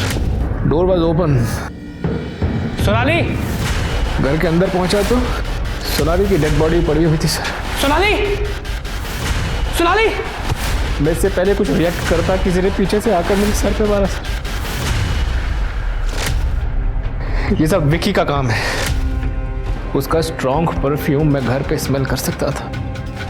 And I am damn sure sir कि कबीर भी उससे मिला हुआ है. इन दोनों ने मिलकर मारा है सोनाली को. सर वो झूठ बोल रहा है. वो तो हमें घर के बाहर मिला था और जब हम वहां से निकले तब सोनाली जिंदा थी. तुम दोनों मेरे घर पे क्या कर रहे हो? सोनाली को क्या लगा कि मैं मर गया हूँ? कि मेरे पीछे से तुम दोनों को घर पे ऐश करने के लिए बुलाया उसने? सैम, सिर्फ गंदगी भरी है ना तेरे दिमाग में, कुछ सोचता नहीं इसके अलावा तुझे? देखो सैम, हम बस सोनाली को ड्रॉप करने आए. तू भी किसे सफाई दे रहा है? कोई मतलब है इसे कुछ बोल के? चल. तुम लोगों का नाम क्यों ले रहे हो? सर सबको पता है कि मैं एक प्रैंकस्टर हूँ. मैंने सोनाली के साथ भी एक प्रैंक किया था जिस दौरान हम थोड़े नजदीक आ गए थे. जो सैम ने देख लिया और कुछ और ही समझ बैठा. उसके घर क्यों गए थे? सर हम सोनाली को ड्रॉप करने गए थे. और तू? मैंने अभी पार्टी में थोड़ी सी पी ली थी तो ड्रिंक एंड ड्राइव के चक्कर की वजह से मैंने सोचा कि कबीर भी मुझे घर ड्रॉप कर देगा. हम सेम लोकेलिटी में रहते हैं. सोनाली तेरी दोस्त थी ना रे? हाँ, वहाँ रुका क्यों नहीं फिर? सैम कुछ कर सकता है उसको, ऐसा नहीं लगा तेरे को? मैंने तो सोनाली को उसके फादर के घर छोड़ने का भी ऑफर दिया था. सोनाली ने मना कर दिया सर. क्यों? सर वो थक गई थी लड़के अपने फादर के घर जाने से. फिर उसके पापा दिन रात टोंट मारते थे और शाशा भी घर पे थी. वो इतनी रात को उसे लेकर अपने फादर के घर नहीं जाना चाहती थी. सर सोनाली ने तो मेरा जॉब ऑफर भी एक्सेप्ट कर लिया था. तो उस टाइम सोनाली को सैम से डर नहीं था? शायद उसे लगा ही नहीं होगा सर कि सैम उसे मार ही डालेगा. वेट, सैम को तो पता ही नहीं सोनाली से डिवोर्स देने वाली है. तो हो सकता है सोनाली ने गुस्से में सैम को बोल दिया होगा. तो ये सोनाली सैम के साथ रहना नहीं चाहती थी? जी सर, मैंने ही उसे लॉयर का नंबर दिया था. सर कबीर खुद डाइवोर्सी है. मेरी वाइफ पे लाइन मार रहा था वो. सर उसी लिए भड़क आया होगा सोनाली को. आप दोनों ने साशा को घर पे देखा था? शाशा ज़्यादातर अपने रूम में रहती थी. बहुत मूडी हो गई थी. हर रोज़ अपने माँ बाप के झगड़े देखती है, इसीलिए हमने डिस्टर्ब नहीं किया. हाँ पर मैंने उसके रूम से वीडियो गेम खेलने की आवाज़ सुनी थी. मतलब उस वक्त साशा घर पर थी? नहीं सर, मैंने साशा को नहीं देखा. मैंने जब अपनी वाइफ की डेड बॉडी देखी सर मैं शॉक में था. और इतना नहीं, किसी ने मेरे सर पे, sir where is my daughter, sir मेरी बेटी साशा कहाँ है? सैम रिलैक्स, हम साशा को ढूंढने की कोशिश कर रहे हैं, जल्दी मिल जाएगी. लेकिन जब हम तुम्हारे घर पहुंचे तुम्हारे हाथ में मर्डर वेपन था. ऐसा क्यों? सर आप कहना क्या चाहते हैं? अगर मैंने खुद अपनी वाइफ को मारा होता तो मैं वहाँ क्या करता? अपने हाथ में मर्डर वेपन लेके मैं वहाँ बेहोश पड़ा होता क्या सर? चलो मान लेते हैं कि तुमने अपनी वाइफ को नहीं मारा, तो फिर किसने मारा? तुम थे वहां पर, कुछ तो देखा होगा तुमने. थोड़ा याद करने की कोशिश करो.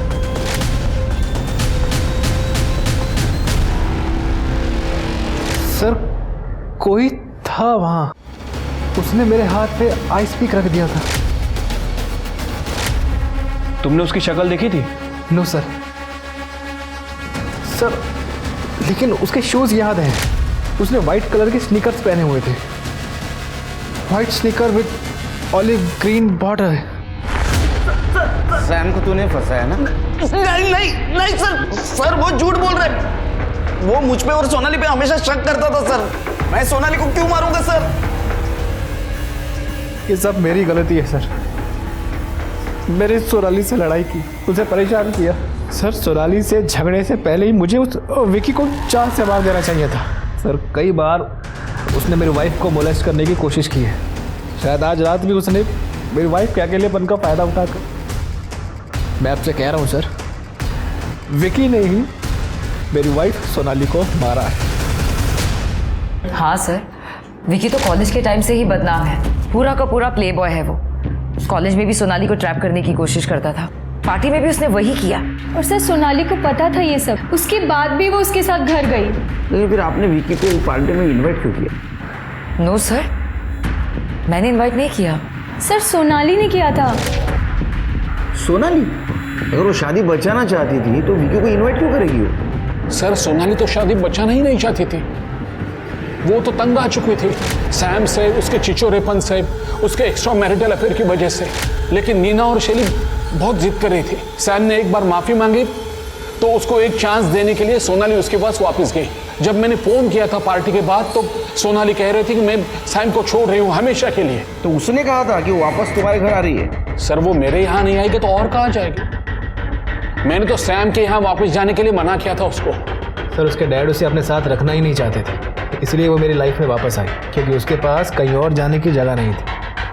जब सब कुछ ऐसा ही था तो फिर सोनाली तुमसे अलग क्यों होना चाहती थी? सर सोनाली 5 स्टार होटल में एज एग्जीक्यूटिव जॉब करती थी, उसने वहाँ से ब्रेक लिया था सर। वो वापस से ज्वाइन करना चाहती थी लेकिन उसकी जॉब नहीं लगी। सर मेरा अपना फ़ोटो स्टूडियो है, वो भी लगभग बंद होने की कगार पे है। सर इसी बीच कबीर और विकी जो सोनाली के कलीग थे उसकी लाइफ में वापस आए। सोनाली उनकी तरफ अट्रैक्ट होने लगी थी सर, इसलिए वो मुझसे अलग होना चाहती थी। सर सैम झूठ बोल रहा है, मेरे बच्चे को बदनाम कर रहा है वो। आपके बारे में कुछ अच्छा नहीं सुना। सर मैं सोनाली से नाराज था क्योंकि वो सैम से शादी करना चाहती थी। एक दिन सोनाली ने कहा वो प्रेग्नेंट है तो मैंने हाँ कर दी, लेकिन सैम मुकर गया। क्यों? क्योंकि मैंने पहले मना किया था ना। क्यों? अब क्या हुआ? आ गया औकात पे? चल जा, मैं तेरी बेटी से शादी नहीं करता यार। सैम वो प्रेग्नेंट है तो मेरे अकेले की गलती है क्या? लेकिन सैम ऐसे मत करो, तू प्रेम करतोस ना सोनालीवर? करते मी पण प्रेम करते हैं। चल ठीक है, 15 लाख डाउरी। सर मुझे पैसे देने पड़े सोनाली की शादी के लिए, लेकिन जब वो अपनी ही मर्जी से की हुई शादी तोड़ने की बात करी तो तब मुझे बहुत गुस्सा आया सर। क्या सैम अपनी बेटी साशा को मार सकता है? हाँ सर, वो कुछ भी कर सकता है। हाँ सर, 2 लड़के आए थे सोनाली के साथ, दोस्त लग रहे थे, लेकिन उनको जाते हुए मैंने देखा नहीं। दीपक जरा आसपास चेक करो। जी सर।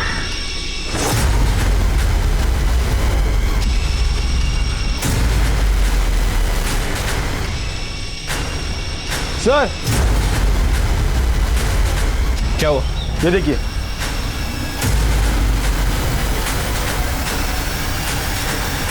आप लोग इधर आइए। ये किसका कमरा है? ये तो साशा का कमरा है।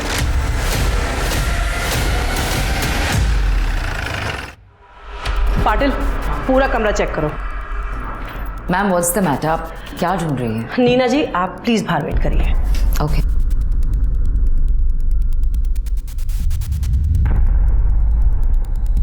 नीना। Yes ma'am. कल साशा यहाँ आई थी?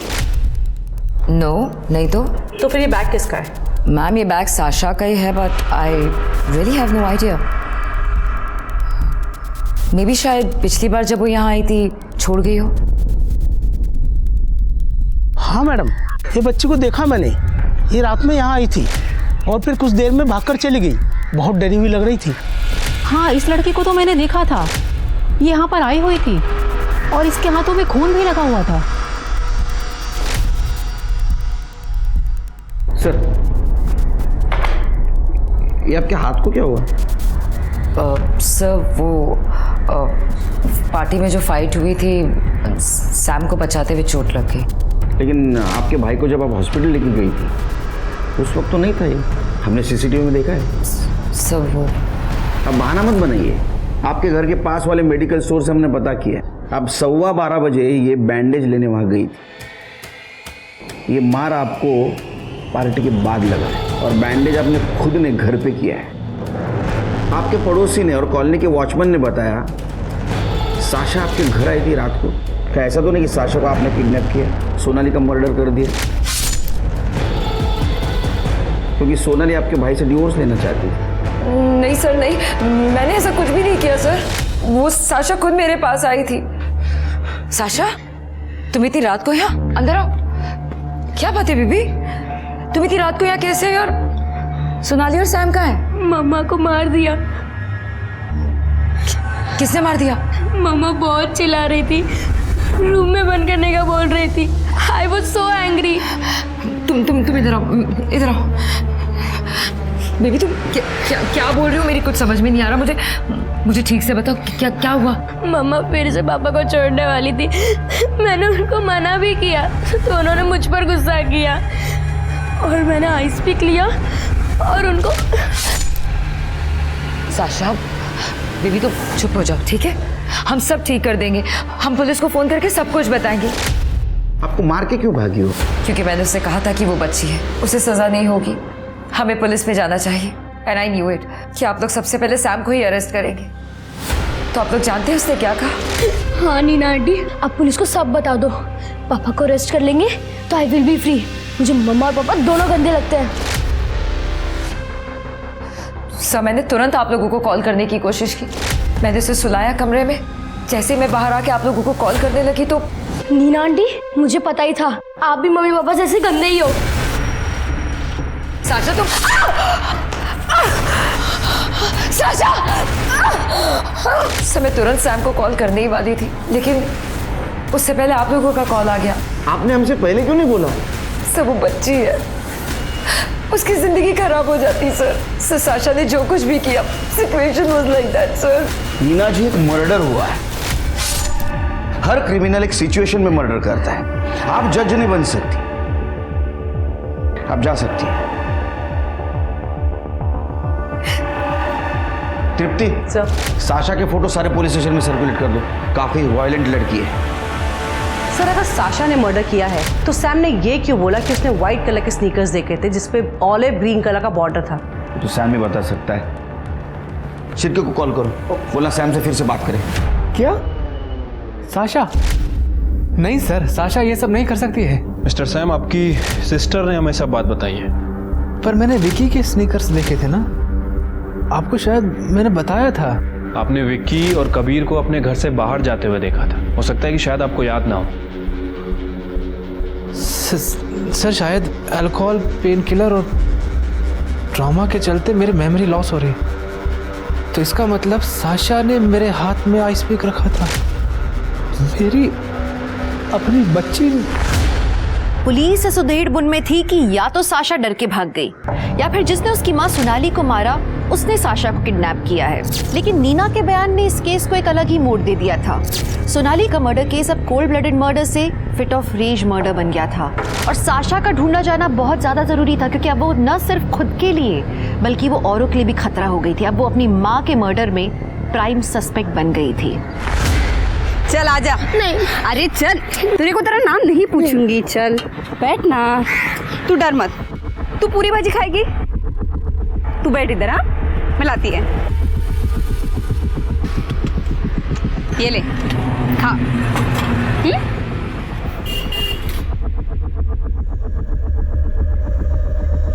रीमा, देखना कितनी प्यारी बच्ची है ना।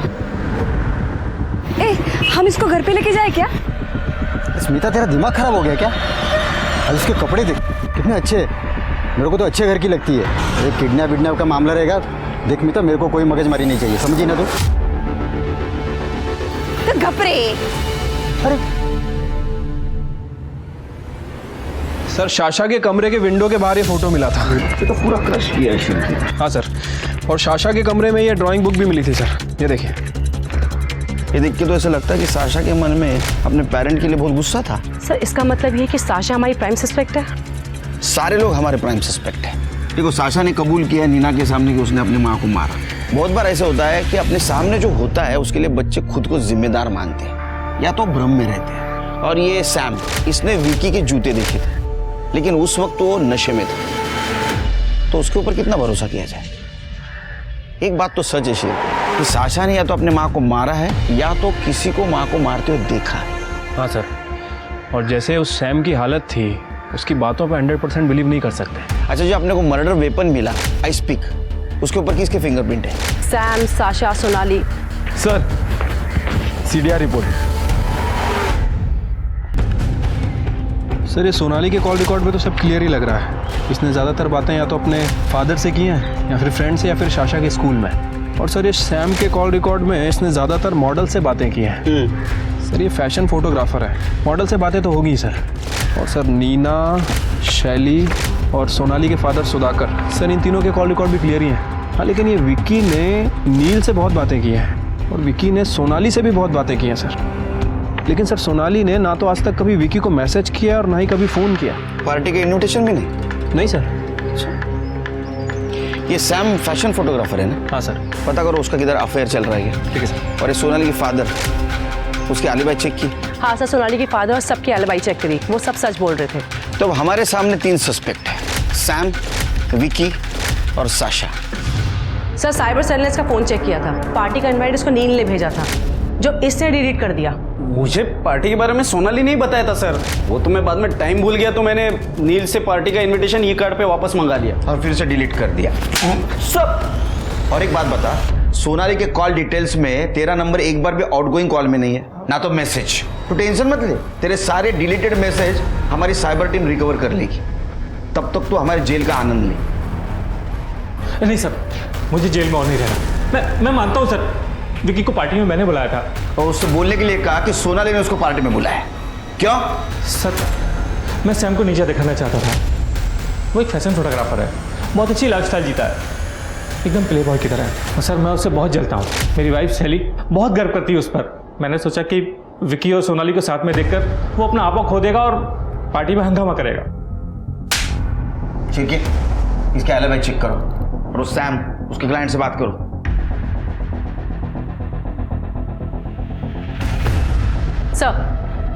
सर सैम की ऑलमोस्ट सब मॉडल से बात की मैंने और सबने रटा रटाया जवाब दिया होगा। हाँ सर, सच कुछ ऐसे लग रहा था जैसे कुछ छुपाने की कोशिश कर रहे हैं ना। Exactly sir. सैम का स्टूडियो तो हमने चेक किया था। एक काम करो, तुम उसके घर जाओ, देखो कुछ मिलता है क्या। Okay sir. पूरा घर चेक करो।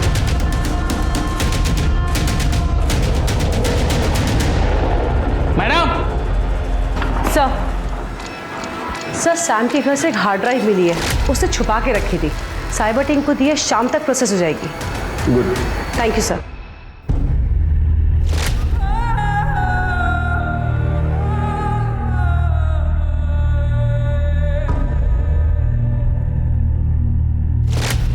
क्या तू मेरा घर करता है रे? वहाँ पे दुकान पे मैं काम करती है, यहाँ पे घर पे आके खाना भी मैं बनाती है, सब काम मैं करती है। तू सिर्फ उधर बर्तन धोने के लिए, सिर्फ बर्तन धोने के लिए तू। हाँ, मैंने माना कि मैं वहाँ पे बर्तन धोता हूँ, लेकिन अभी तू उस बच्चे को अपने खोली में लेके आई। तू हर बार अपने मन की मर्जी करेगी तो कैसा चलेगा स्मिता? करेगी मैं, समझा तू? मैं अपनी मन मर्जी करेगी। साले, मेरे को एक बच्चा नहीं दे सका, तू बात करता है। ये बच्ची अब मेरे पास रहेगी, समझा तू? हाँ, ये बच्ची तू तेरे पास रख, लेकिन स्मिता इसके असली माँ बाप के बारे में सोच। मैं एक काम करता हूँ, मैं इस बच्ची के बारे में सब पता करता हूँ। अगर सब सही हुआ तो हम लोग इसे गोद ले लेंगे। मैं पता करेगा इस बच्ची के बारे में। कुछ नहीं करना, तेरे को बोल रही हूँ, तू रोक। स्मिता, अरे स्मिता क्या कर रही है? चुप कर, सुनेगा नहीं ना। स्मिता देख, तू समझ।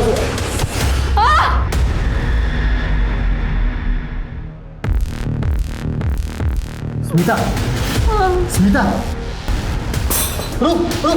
अरे स्मिता उठना। क्या है रे? हाँ, तेरे घर में हार्ड डिस्क मिली, उसमें मिला है सब माल मसाला। तेरे क्लाइंट्स थे ना ये, और तू उनको ये फोटोग्राफ निकाल के ब्लैकमेल करता था। इन सब ने इसकी बहुत तारीफ भी की है सर। एक नंबर का घानेरड़ा मानुस है तू। तुमने किया ये सब? शर्म नहीं आती तुम्हें? सर मैंने ऐसा कुछ भी नहीं किया है, ये सब सोनाली ने किया होगा मुझे फंसाने के लिए। नाटक मत कर, इन सबसे बात की हम लोगों ने। जब इन्हें पता चला तो ब्लैकमेल नहीं कर सकता है, सबने सच सच बोला हमसे।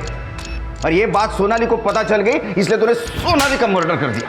सर सोनाली को इन सब के बारे में कुछ नहीं पता था, उसे बस शक था कि मेरा किसी के साथ अफेयर चल रहा है। अगर उसे इन सब के बारे में पता होता तो मैं उसे पहले ही मार देता। उसी दिन क्यों मारता सर?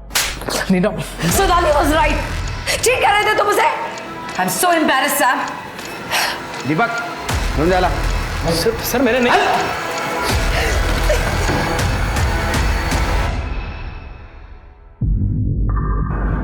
लेकिन सर उस दिन सैम को मैंने घर ड्रॉप किया था सर। उसकी वो हालत नहीं थी कि वो किसी का मर्डर कर सके। देखिए नीना जी, नफरत और गुस्सा ये मर्डर करने का मोटिव होता है, और उस दिन सैम के पास मोटिव था, बहुत सारे कारण थे उसके पास। सर मैं ये कहना चाह रही हूँ कि उस दिन जब मैंने सैम को ड्रॉप किया था तुरंत सोनाली को कॉल किया था ये बताने के लिए कि वो नशे में है और वो उससे बहस ना करे, लेकिन सोनाली ने फ़ोन ही नहीं उठाया। सर इतना ही नहीं, मैं जब हॉस्पिटल में थी मैंने उसे वहाँ से भी कॉल किया था, लेकिन उसे तब भी कॉल नहीं उठाया। सर आज तक ऐसा कभी भी नहीं हुआ है कि सोनाली ने मेरा कॉल मिस किया हो या मुझे रिटर्न कॉल बैक नहीं किया हो। सर कहीं ऐसा तो नहीं कि सैम के वहाँ पहुँचने से सोनाली पहले ही मर चुकी हो?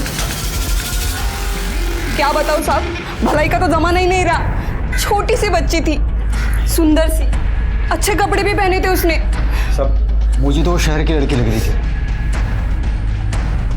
ये थी क्या? हाँ साहब, यही लड़की थी वो।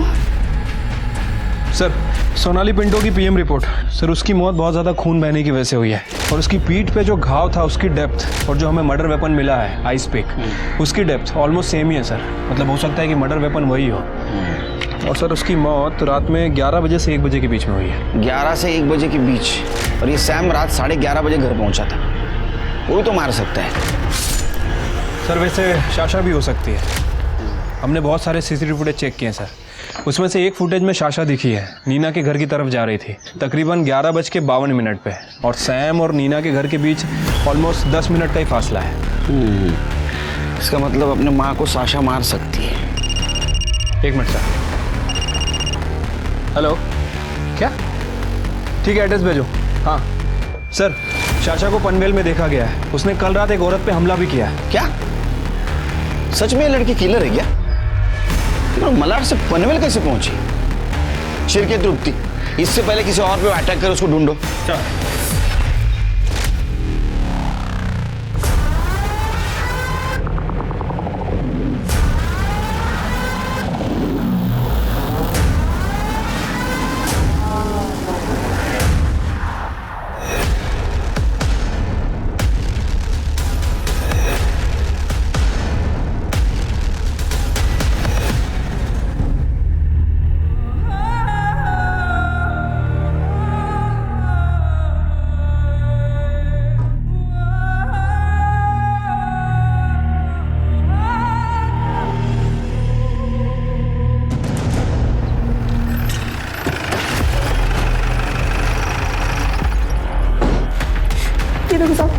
इससे मारा।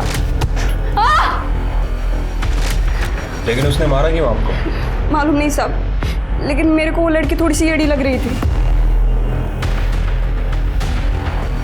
साहब 1 मिनट साहब। साहब वो बच्ची सच में अच्छी थी। तेरी बाइकों को मार के गई, तुम कह रहे हो अच्छी थी? साहब मुझे बचाने के लिए उस बच्ची ने स्मिता को मारा। अरे स्मिता क्या कर रही है? चुप कर, नहीं ना।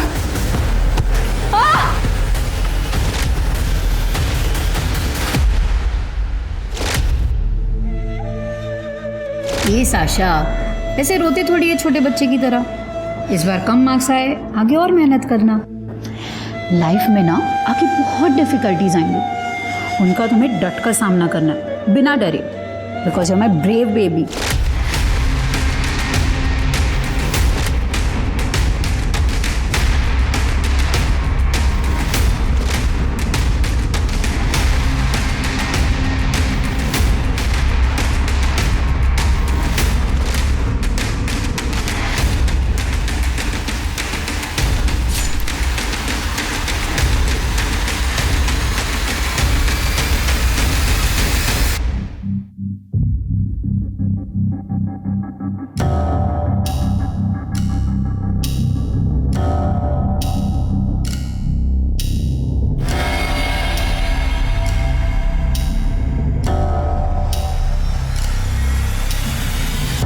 अपने मलाड के घर से भागी हुई साशा पुणे के चंदन नगर पुलिस स्टेशन तक पहुंच गई थी। साशा ने हमेशा अपने माँ बाप को लड़ते झगड़ते देखा था और वो खुद एक बड़ी ही चिड़चिड़ी सी बच्ची बन गई थी। थ्योरेटिकली वो अपनी माँ का मर्डर कर सकती थी। भीमा के बयान से एक बात तो तय थी कि भीमा को बचाने के लिए साशा ने स्मिता को मारा। तो कहीं उसकी माँ सोनाली को मारने का भी यही कारण तो नहीं था खैर इस केस में मोटिव बदलता हुआ नजर आ रहा था।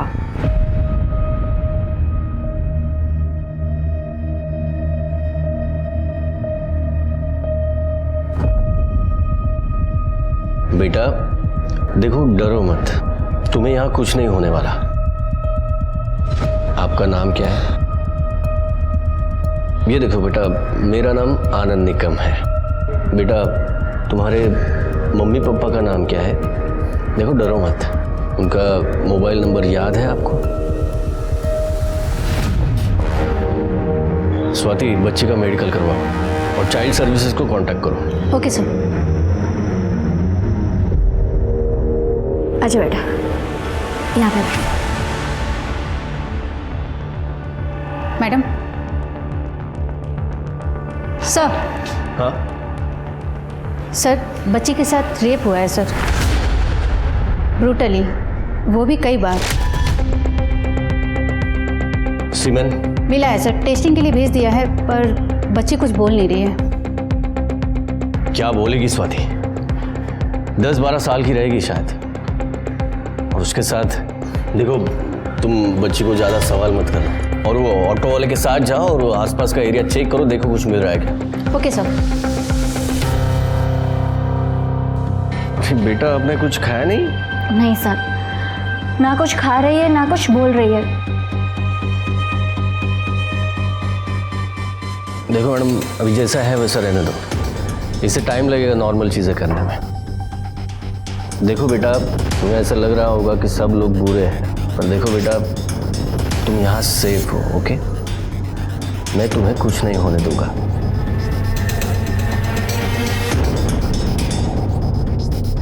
मैडम प्लीज़ आप इसे अपने घर ले जा सकती है?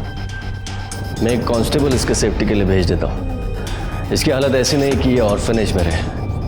अगर ये कुछ भी बोले तो मुझे इन्फॉर्म कर देना। Okay sir. Swati, missing report में कुछ पता चला? नहीं सर, पुणे की मिसिंग रिपोर्ट चेक कर रहे हैं, पर अब तक कोई मैच नहीं। एक काम करो स्वाति, बच्चे के फोटो और डिटेल्स पूरे स्टेट में सर्कुलेट करो। Okay sir.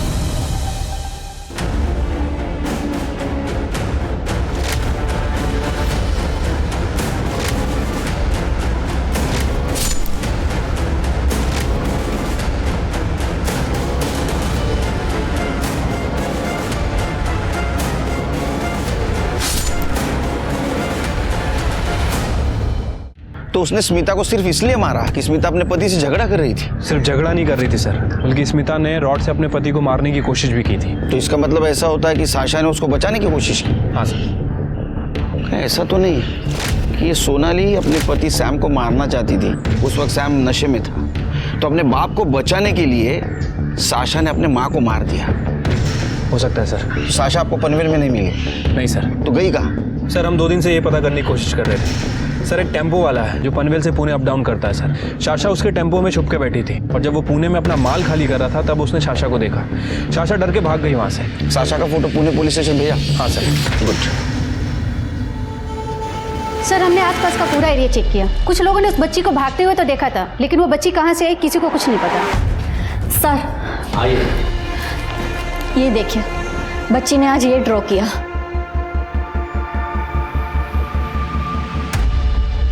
स्वाति, लग रहा है बच्ची को जहाँ भी रखा गया था वहाँ से ये व्यू दिख रहा है और ये ऐसे लग रहा है जैसे कोई मंदिर हो। एक काम करो स्वाति, मंदिर के आसपास की बस्ती चेक करो। सर मंदिर के पास तो एक ही बस्ती है, जनसेवा नगर। इस बच्ची को कहीं देखा है? सर इस बच्ची को तो नहीं देखा, पर एक इस बस्ती में एक मलिक नाम का गुंडा रहता है, परसों यहाँ से भागता हुआ जा रहा था। उसकी एक आँख लहू लुहान थी, जैसे किसी ने उसकी आँख फोड़ दी हो।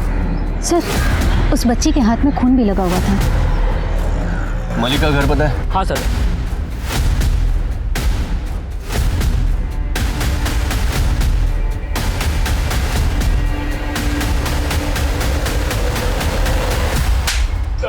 सर क्यों किया? क्यों किया?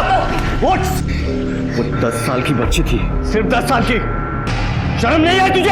साहब मैंने कुछ नहीं किया साहब, कुछ नहीं किया।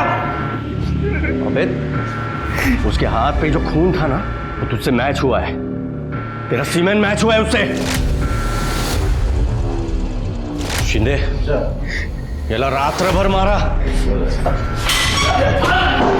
सर, लड़की का नाम साशा पिंटो है। मलाड पुलिस इसे ढूंढ रही है। बच्ची को लेके आओ। सर। कमाल है, इसके इस ड्राइंग से केस सॉल्व हो गया। हाँ केड़कर, ये बच्ची ट्रॉमा की वजह से कुछ बोल नहीं पाई और उसकी ड्राइंग हर बात बोल रही है। वो नेक्स्ट पेज पे लाल आंख वाला बंदा देखिए, इसने मॉलेस्टर की आंख फोड़ी थी और इसी से हमने उस मलिक को पकड़ा। वेल डन साशा बेटा। मैडम एक मिनट, साशा ने अपने बुआ के सामने कन्फेस किया था कि उसने खुद अपनी माँ को मारा है। केकर, पर बच्ची ने वायलेंस की कोई इंडिकेशन नहीं दी। सर, मैं उसे डॉक्टर के पास लेके गई थी। उसे एंजाइटी डिसऑर्डर और PTSD है, पोस्ट ट्रॉमेटिक स्ट्रेस डिसऑर्डर। इसके माँ बाप आपस में झगड़ते थे और इसने अपने माँ का मर्डर किया। इसका मतलब उस रात ऐसा कुछ हुआ है या इसने ऐसा कुछ देखा कि जिसके वजह से वो अपने माँ के पीठ में आइस पिक मार के भाग गई। आइस पिक पीठ पे मारा? हाँ। एक मिनट सर।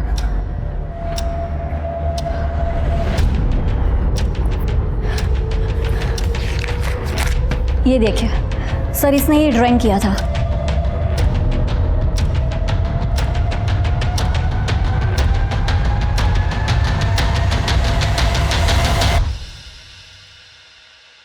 टैटू? हाँ, तूने मारा ना अपने बीवी को? और नाम किसके आगे कर रहा था? कबीर, विकी, अपनी बेटी साशा? शर्म नहीं तेरे को? नहीं सर, इसने कुछ नहीं किया सर। इसने जो भी किया he was under influence sir. चुप! तुम तो बिल्कुल बोलो मत। तुमने पूरा केस घुमाया। जब साशा तुम्हारे घर आई तो तुम्हें पुलिस को फोन करना था, लेकिन कॉल किया सैम को, वो भी लैंडलाइन पे। हमने सारे नंबर चेक किए। सच बताओ क्या हुआ था, नहीं तो एक कुछ छोड़ूंगा नहीं। सर, मैं जब घर पहुंचा तो बहुत गुस्से में था और सोनाली मुझे छोड़ के जा रही थी। विक्की और कबीर यहाँ क्या कर रहे थे? तुम अच्छे से जानती हो कि ये मेरा घर है और इसलिए हमेशा के लिए छोड़ के जा रही हूँ। डिवोर्स पेपर्स जल्दी मिल जाएंगे तुम्हें। तू मुझे डाइवोर्स देगी? तुमने मेरे साथ बहुत गलत किया है। Was a bloody good wife to you. अब तुम देखना कि कोर्ट में मैं कैसे तुम्हारी इज्जत और एलिमनी दोनों लेती हूँ।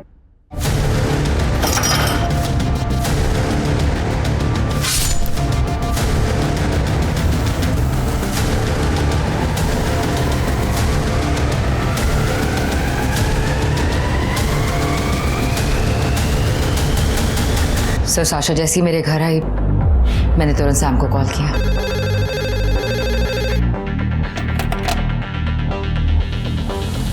सानी, साशा क्या बोल रही है? उसने कहा कि तुमने सोनाली को मार दिया। Neena, just listen. अगर साशा ने सब कुछ देख लिया है तो उसको वहीं छुपा के रख। मैं कुछ प्लान आउट करता हूँ ताकि इसका सारा ब्लेम उस कमीने विकी पर आ जाए। साशा को छुपा के रखना तुम। नीना आंटी, मुझे पता ही था आप भी मम्मी पापा जैसे गंदे ही हो। साशा तुम सर, साशा एक अकेली आई विटनेस थी। हमें लगा कि हम साशा को छुपा लेंगे और सैम वहां पे बेहोश मिलेगा तो विकी खुद ब खुद फंस जाएगा। लेकिन साशा भाग गई। तो तुम पकड़े गए। लेके जाओ इसको। सैम और नीना ने एक बार नहीं सोचा एक छोटी सी बच्ची को क्रिमिनल बताते हुए, अपने खून को खूनी बताते हुए। पर शायद इसी को तो स्वार्थी होना कहते हैं। सैम को मर्डर के लिए अरेस्ट किया गया, नीना को एक्म्प्लिस एंड ऑब्स्ट्रक्शन ऑफ जस्टिस के लिए अरेस्ट किया। वहीं मलिक को पॉस्को के तहत जेल हुई। तो चलिए, मैं दिव्यांका त्रिपाठी दहिया आपसे लेती हूँ विदा। फिर मिलूंगी अगले केस के साथ। आप देखते रहिए क्राइम पेट्रोल सतर्क। जय हिंद।